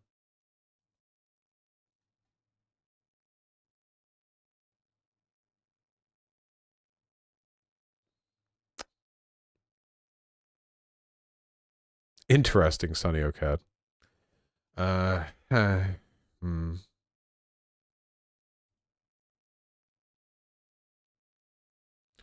It looks like there haven't been any live UA map updates in about an hour. I still can't believe we have a fucking carrier strike group out here. That's so fucking wild, man.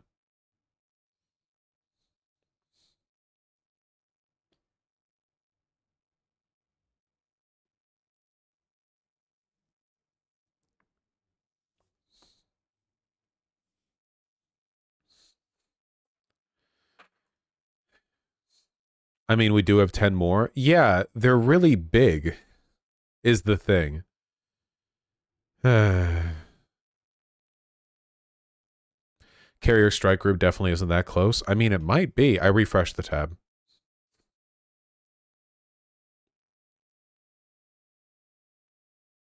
Why the fuck we need 10? Hey, listen, okay? We gotta spend our military budget on something. Why does America defend Israel so hard? What do we get from it?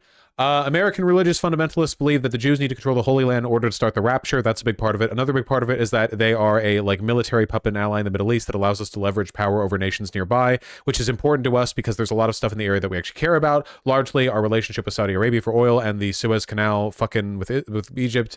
It's very, very complicated. Operates basically as a military base. Also, because it's become like an international, sort of like fucking global culture war talking point between like the East and the West broadly, where a bunch of countries fucking hate Israel, we defend it, which means that we get to flex American political and military hegemony by defending them. Okay, there. That's the main shit, okay? That's why we defend them. It's bad.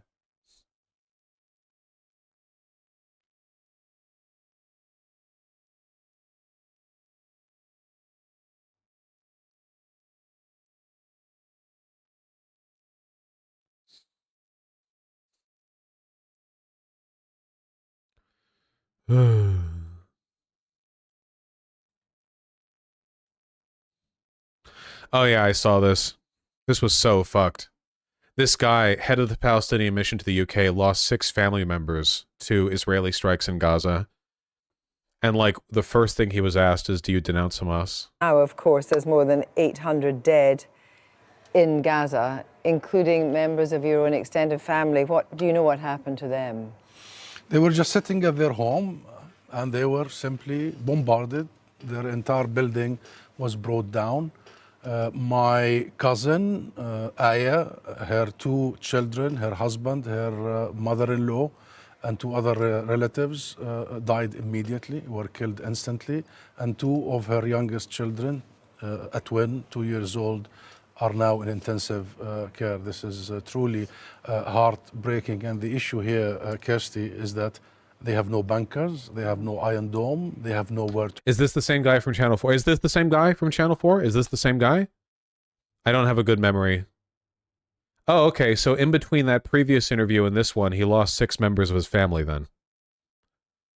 These were probably done like day to day, so he had like less than 24 hours to chain interview to family dead to interview.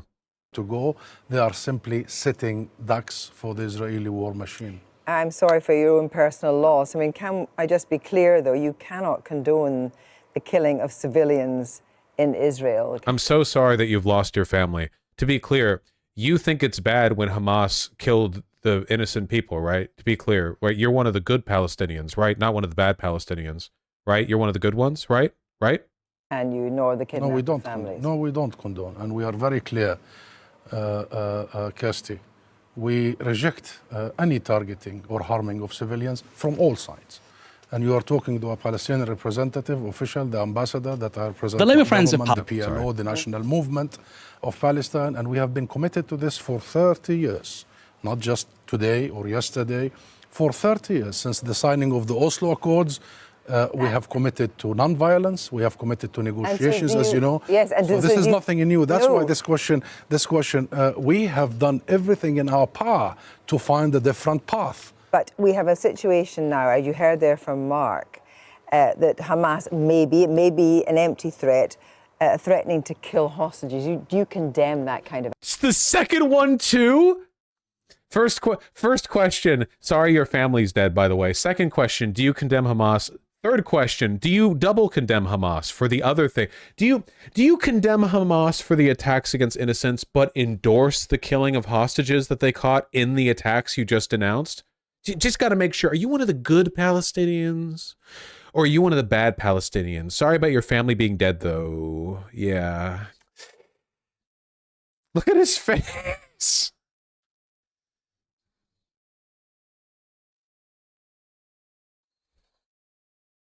action. Listen, hostages must be protected and must be made safe and kept safe. Absolutely, this has no discussion whatsoever. This isn't the worst of it. One journo just lied today about something he said. Yeah, I saw someone linked a video that was 19 minutes, so I'm not watching that shit. But apparently, the person who posted the video link said something along the lines of somebody made up a quote from this guy saying that Israel had it coming or something like that, but it was made up. Kay Burley. This is it.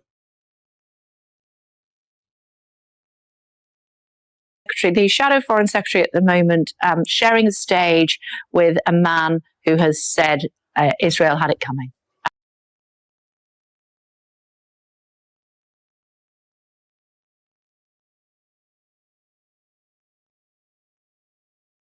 Opposite number, David Lammy sharing a platform with the Palestinian ambassador who basically said the Israelis had it coming.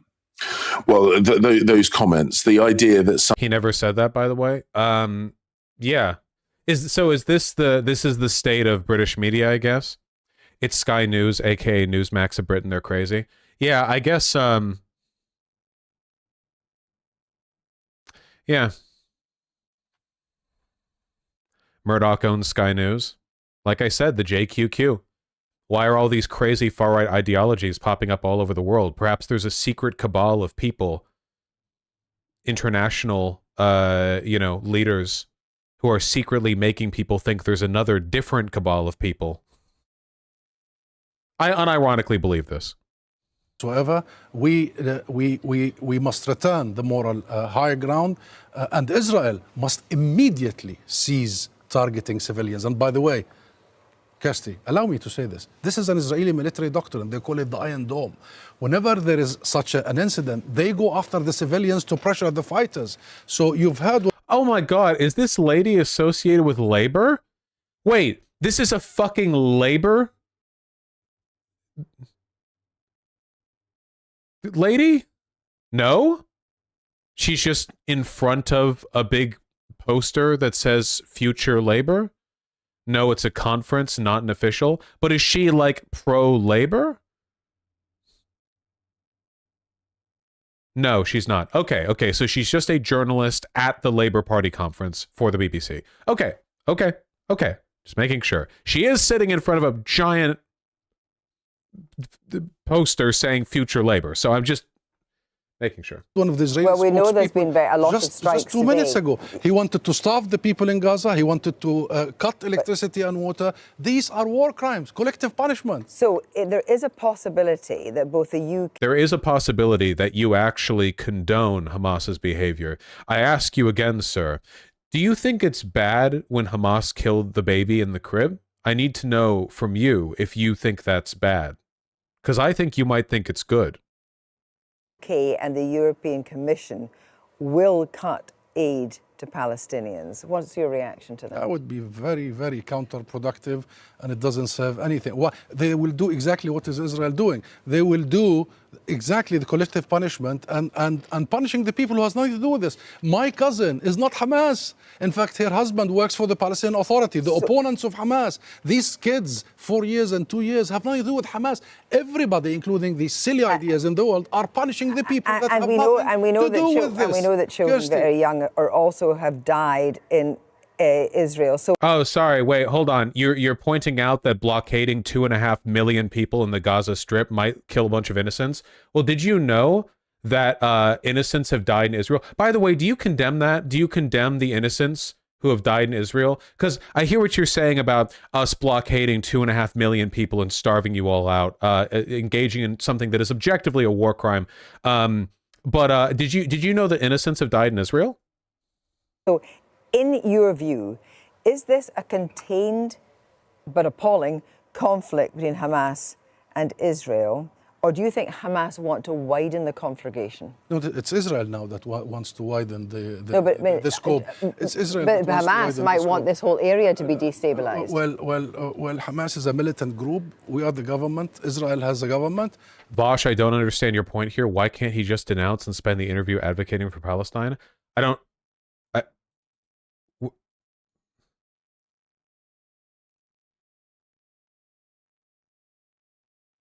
What?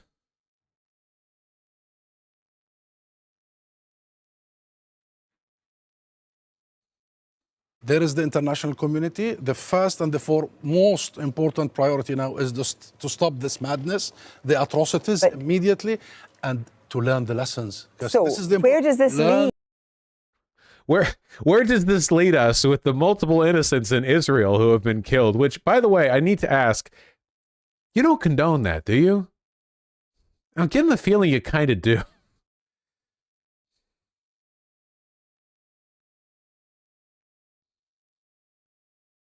This is a terrible interview. Should honestly just skip this one. Now you tell me. I'm 3 minutes 40 in.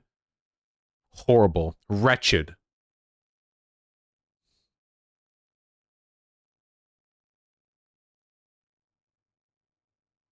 Now, of course, there's more. Shut up. Demonic, truly. What is this link? On the last 48 hours, though, do you support what Hamas law? Hezbollah have blown up an IDF APC with soldiers inside. Hezbollah just published videos of them blowing up. Wait.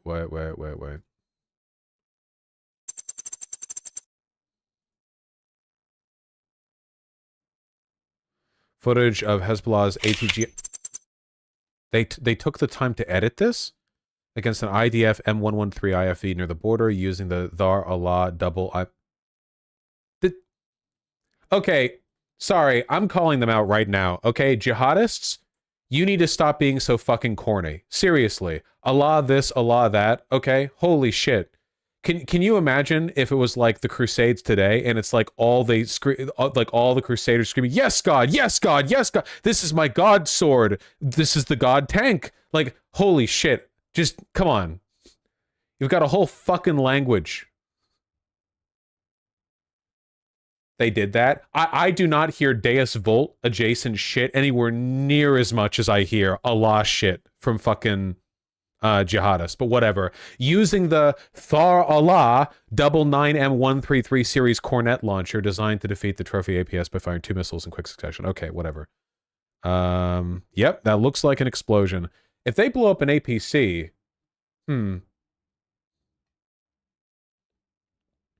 We'll see. I still think it's unlikely that Hezbollah fully commits to an attack, but we'll see.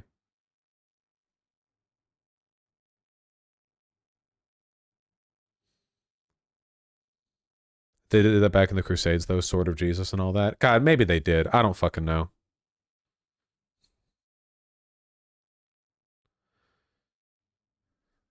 Okay, what's this video? What's the significance of blowing up an APC? Well, it means casualties and equipment destroyed, not just like mortar shells, you know?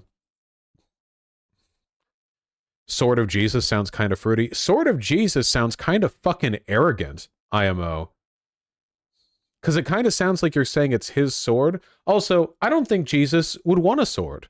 Wasn't his entire thing not so? Like, at least Muhammad was a warlord. Jesus was a fucking hippie. Yeah, I don't think he wants a sword, you know?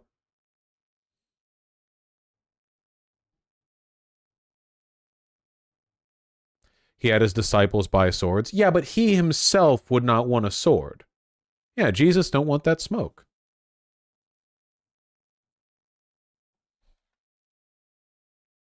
Launched on Saturday morning. Well, this is not the right question, Louis. Really, the right It's question. an important question. No, it is not an important question because we're seeing this guy a lot, huh? Whether you support their action or not is an important question. No. Do you think it's fun for this guy to just go from British interviewer to British interviewer and be asked over and over and over again whether or not he supports terrorism? That's so cool. Definitely not racist British media. I love that. No. That's this guy's job. Like, he's not even an ambassador. He's just the guy you ask if he's pro-terrorism, you know? It's not an important question. Hamas is a group, is a militant group. You're talking to, with the Palestinian representative. Our position is very well known and clear. And what is that? Do you support Hamas? His position is literally, like, he represents a group that fought against Hamas, to be clear. Like, this guy represents an organization that battled Hamas. And then you cannot equate, this is not about support or not support. I am here to represent my people, the Palestinian people, what they are going through. I'm not here to condemn anybody. And if anybody that needs to be condemned, it's what you call the only democracy in the Middle East, that is Israel, between parentheses, that is doing what you have just reported, targeting civilians. And this has not just happened the last 48 hours. Hamas was just targeting Palestinians, but you won't condemn that. I'll tell you one thing. Hamas is not the Palestinian government, okay? The Israeli government is giving orders for its organized army. So please don't draw any symmetry here. Don't equate. There is no way you can draw any symmetry. And don't equate between the occupied. This guy is under too much stress to be the sole representative. Yeah, I kind of feel that way. Like, usually ambassadors have like a constant line of contact back to their home country, and they're given like talking points and like specific things to say. But like, this guy is a representative of the Palestinian Authority, which isn't even in control of Gaza. He doesn't really have anyone to talk to. His family's dead. And now he's just like this guy, in terms of institutional support, this motherfucker has about as much support as I do. Like, he's just a guy running around London, like, doing interviews, you know? He's alone. Like, who does he, like, you can tell which interviews he's more fed up with, but like, there's no, like, the underlying struts of support for professionalism have kind of like fallen apart, you know? I feel.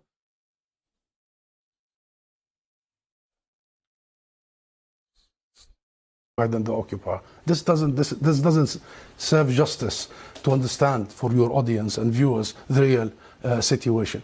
Since Israel's establishment, it has had one military doctrine. When it fights, it goes and fights civilians, kill civilians, so they pressure the fighters. Since 1948, and go back to the record, and this has been repeated in Gaza and will continue to be repeated. So the conversation is not a blame game. I am not in the business of blaming the victim here. The real conversation is, how do we stop this vicious, deadly cycle? You just condemned Israel for killing civilians, and you won't condemn Hamas. That's it. That's all I want to talk about. That's it. That's all I want to talk about. No systemic engagement, no history, nothing. That's it. That's the only thing they want to talk about. They don't want to talk about anything else. They want to bring their pet little Palestinian diplomat on board so they can ask him 50 times whether or not his heart personally breaks for the innocent Jews who died, and they'll shut him down if he talks about anything else, and that's it. That's all they want to bring him on for. Hamas for killing civilians. How many times you have interviewed Israeli officials, Louise? Hundreds of times. Hundreds of times. How many times Israel have committed war crimes right live on your own cameras? Do you start by asking them to condemn themselves? Have you? You don't. You don't. He's not going to answer this. He's going to let him do his spiel, and then he's going to say, but you refuse to condemn Hamas. No, I'll answer that question. You don't. You know why I refuse to answer this question? Because I refuse the premise of it. Because at the very heart of it is misrepresentation of the whole thing. Because it's the Palestinians that are always expected to condemn themselves. I mean, come on, this is a political conflict. We have been denied our rights for a long time. So this is the wrong starting point. The right starting point is to focus on the root causes, is to try and get out of this extreme dark tunnel, as opposed to this business. And but you refuse to condemn Hamas. BBC and the mainstream media for 75 years. You bring us here whenever there are Israelis who are killed. Did you bring me here when many Palestinians in the West Bank, more than 200 over the last few months? Do you invite me when there is such Israeli provocations in Jerusalem and elsewhere? Because what Israelis have seen, which we started by saying tragic, the last 48 hours, the Palestinians see every day for the last 50 years. You know the situation in Gaza, you've just described it. This is the biggest open-air presence. Those people, 2 million, have been taken hostage by Israel for the last 16 years. So I'm saying this just to say, Louise, perhaps this is about time we abandon this rhetoric, very dangerous, this framework, and we start giving people the real ugly truth sometimes. What is the solution in your eyes? Okay, all right. I will admit, he was given the time to speak, and he was asked this question as opposed to, but you refuse to condemn Hamas. International law. That's it. What does that mean? The equal application of international resolutions and law and legitimacy, as you did in Ukraine. Would you bring the Ukrainian ambassador here and start asking him to condemn some of his fighters?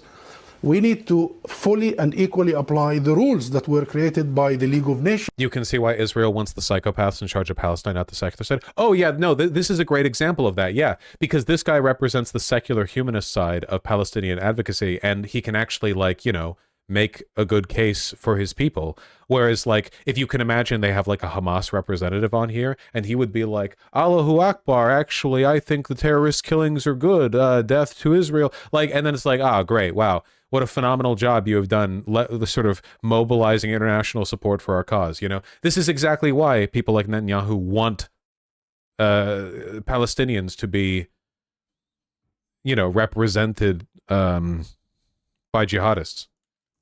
You know they're desperate to find a Hamas guy who can just get... Yeah, you know for a fact the BBC is, like, putting out 20 calls a day being like, if you're a Hamas representative who's in London for some reason, could you please come to our studio? You know they want that badly. After the horrors of the Second World War, we need to make sure that Israel is not the exception. It has been for the last 75 years. We need to make sure that nobody is above the law. Britain is renowned, Louise, for the rule of law. I think that's the solution. Israel is an occupying force. It is responsible to provide protection for the people under its occupation. And should they commit crimes and crimes against humanity in the coming hours and weeks, it must be held accountable by the international community and the international judicial system. Hussam Zomlot, thank you very much for coming on the program. Thank you. Nice meme. Hamas official, we have not killed any civilians. Is that true? Naeem, Hamas's head of political and international relations, joins me now from inside Gaza. And here we go, guys. Answer me this first of all. How does murdering hundreds of women and children and massacring young people at a music festival and kidnapping innocent civilians further the cause of the Palestinians? Thank you very much. I am jihadist audio. Really shocked that you, as a well-respected journalist and well-respected channel, to adopt. This is actually really difficult to listen to. I can't believe I'm listening to this through like Apple earbud microphones. Israeli propaganda. I think no one can confirm any of these news. we have the original story. Well, is sorry not- to interrupt. Sorry to interrupt. Are you saying that civilians have not died? We didn't kill any civilians. It depends What on how about the to- 260 bodies? What about the 260 bodies at the music festival? Do you realise how absurd that sounds? Now, within the operation, I cannot confirm this Israeli propaganda because we have also news and videos showing that Israel and what Israel is today doing inside Gaza, based on the so-called Hannibal doctrine, to kill thousands of Palestinians, including the hostages. And this is an adopted doctrine by the Israeli army. Hang on, Israel is just sorry to interrupt you, but Israel says more than 700 civilians have been killed. They have been. What are the chances this is literally just some random bloke? Yeah, given the situation in Gaza, do you think some guy could literally just be like, yeah, I have a blazer and a shirt. I'm a Gaza leader. I'm Hamas. Yeah, I have earbuds. Give me your interview. Appearing at hospitals, in morgues. I am king of Gaza. My name is John Hamas.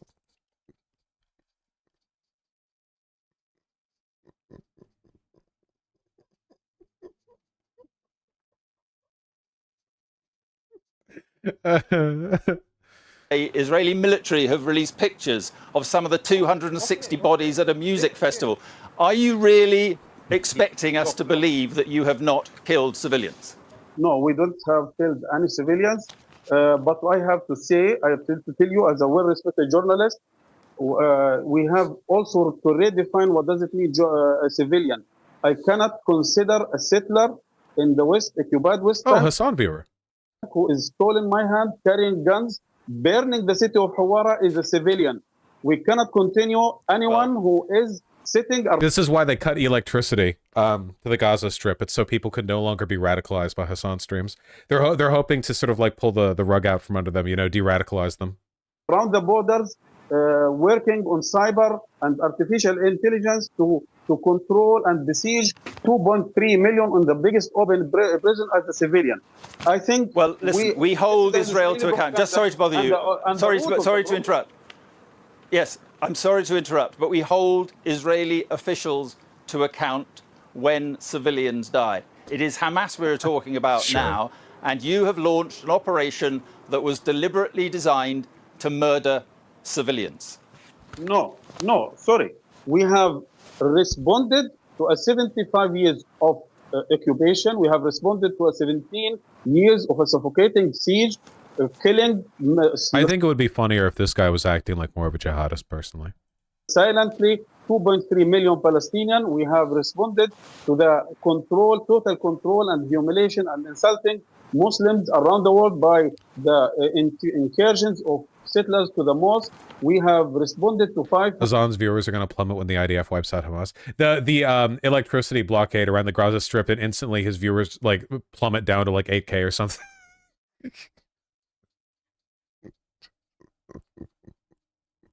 5,800 prisoners living in inhuman conditions. We have until now in Gaza alone more than 1,000 Palestinian innocent civilians killed, including today they have attacked by F-35 a market in the middle of Jabalia refugee and killed 100 innocent civilians. Let me ask you this: you are a government in Gaza. You have been elected, but do you think that? Yeah. When was the last election? 2006, and even that wasn't. That the people in Gaza are safer tonight as a result of what you did, or less safe as a result of what you did? We were always under attack. We were never safe because in Gaza Strip you were never safe. You were living in the biggest open air prison. You have to choose either to die by F-35 or F-16 or to die silently by malnutrition. I think we have no choice other than to knock the doors of this biggest open prison to raise our voices because of Israeli aggressions and because of international neglections and keeping silent towards these continuous state terrorism by a state supported by the international community, including your government. I think it's pretty clear from listening to him, though, how easy it must be to, like, radicalize for Hamas in the Gaza Strip, right? Like, you can die to an F-35, an F-16, or from malnutrition, or you can die, like, breaking down the fence that's around us. Like, this is, in terms of, like, radicalization propaganda, the IDF has given Palestinians the easiest layup in the fucking world, right? It's so easy to imagine, even in the areas where ISIS developed. I mean, even in like some of the most impoverished parts of like Iraq or Syria or whatever, at least like they were like massively deprived, but they weren't literally in a fucking concentration camp, you know? They weren't literally like crammed into a box of one of the most densely populated areas on Earth and then like walled in. It's like so, and there's no like legal way to resist or do anything. So like, yeah, of course you're going to get like Hamas, Hamas radicals.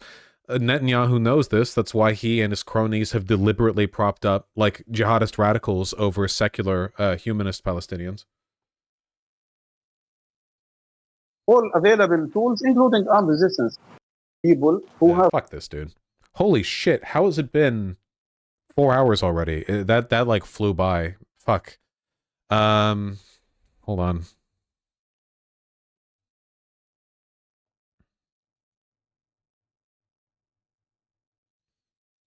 Did you see Chicago BLM be pro? Yeah.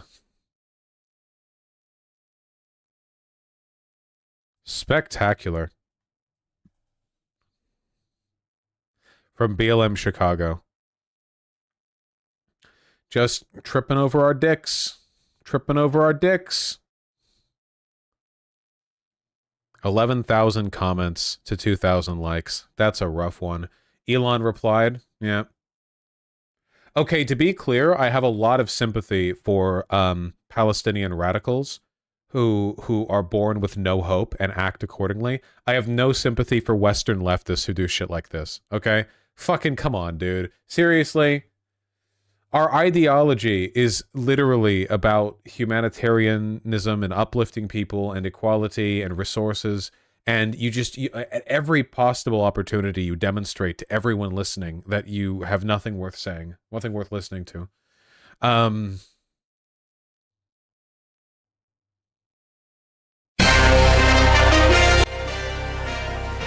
I don't want to watch an onion, but... Oh, yeah.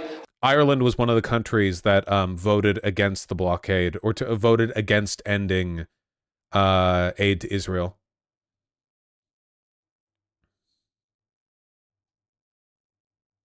European Commission sending a letter to Elon Musk. Cool, cool. Oh, yeah, and from my own subreddit, quick question, guys. Why does this photo of Gaza have 800 comments to 2,000 upvotes? What are you guys cooking in here?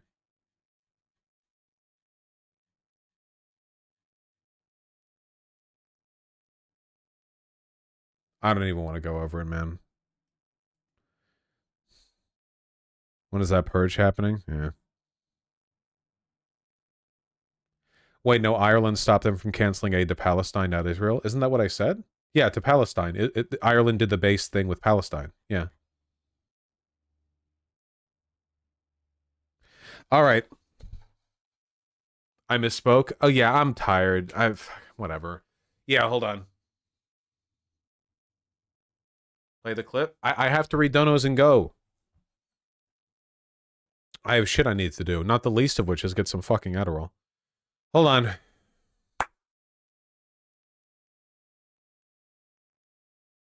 The Final Homes 2, thanks to $15. Really appreciate it. Senator Armstrong, thanks to the Tier 1 sub. The Final Homes 2, thanks for the additional $15. Really kind of you, Matt P. Thanks to the $5. Appreciate that. Hope that your gaming friends in Palestine are able to survive.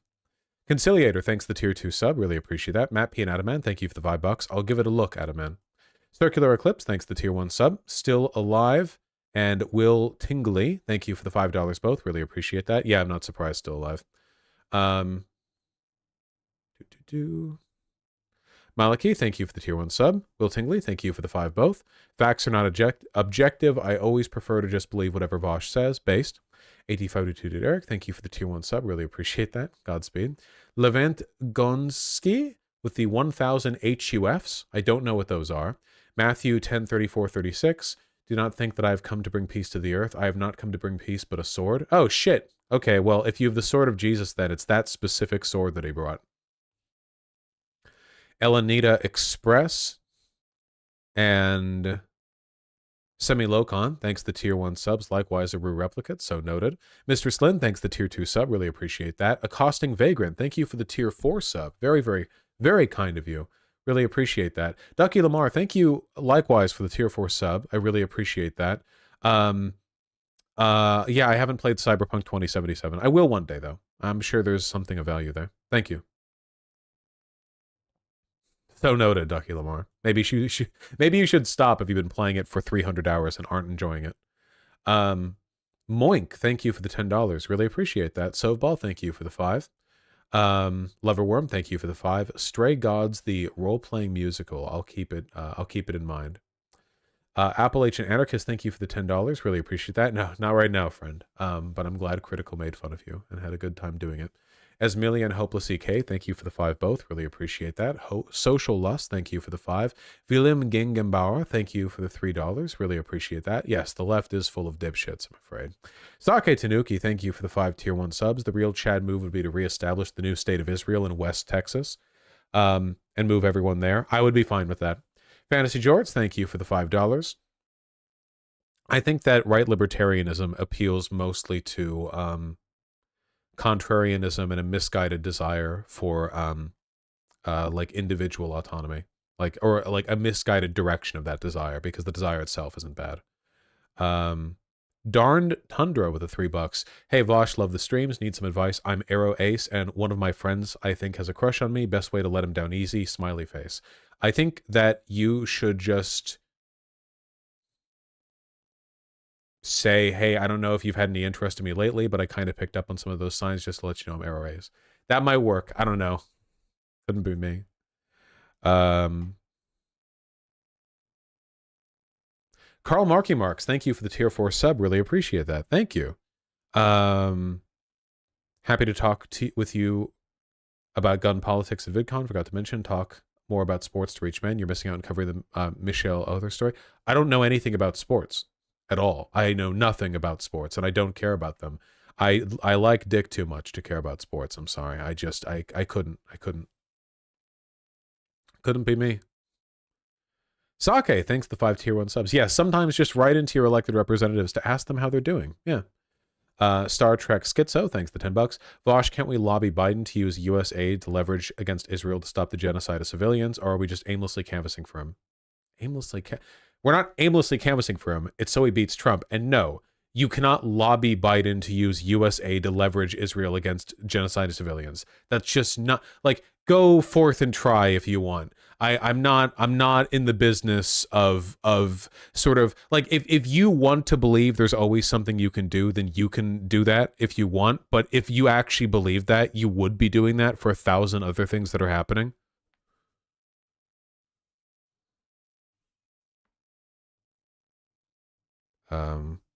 Joe Pages, thanks to $5. You better brush up on your Israel-Palestine conflict details for all the debates you're eventually going to have on the subject because of the attack. There's very little, like, I guess, it's so morally uncomplicated, you know? Horizon, thank you for the tier 1 sub. Prairie Fire, thank you for the $2. Simric, thank you for the $25. Really appreciate that. Hey everyone, let's make sure to focus on what we can do instead of the enormity of the situation. Exercise, drink water, and meditate. Yeah.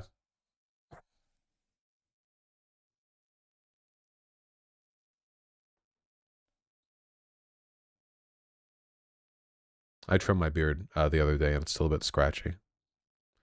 Thank you, Simric. I agree. Take, thank you for the 5 tier 1 subs. Reminds me of a household where certain children are in danger because their parents are dangerous, especially to their neighbors. The kids should be removed. I don't know what this is in reference to, but I agree. And Adam Halperin with the $20. One of those times that we just need John Lennon's Imagine to save us all.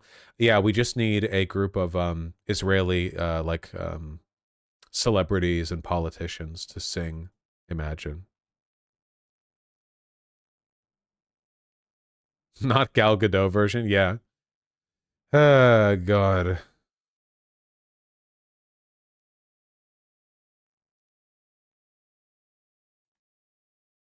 Stupid. All right, folks. I love you all very much. I'm sorry for the abrupt end. The time passed so quickly during stream. I need to get a lot done. I'm going to throw you over to...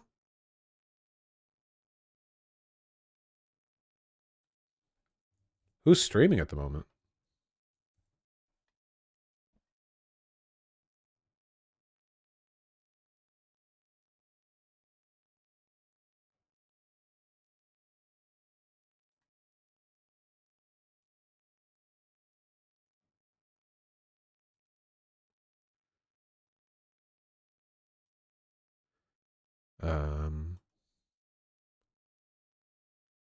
President Sunday is streaming?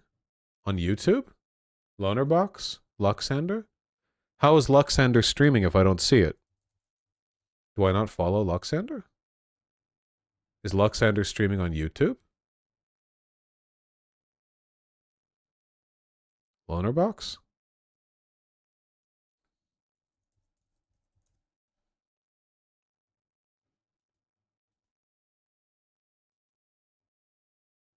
Lonerbox isn't streaming. Why would you say this?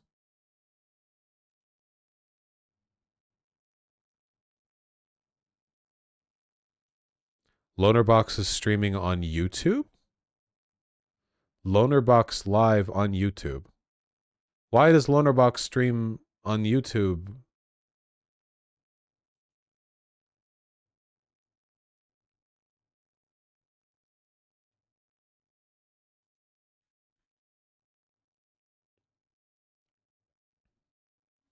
Twitch is dead?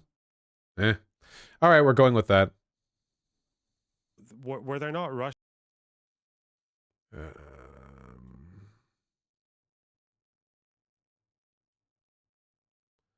There we go.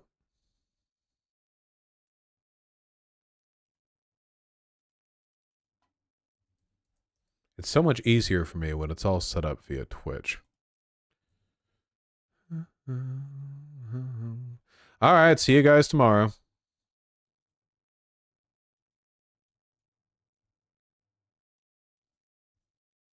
Is this right? Did I do this right?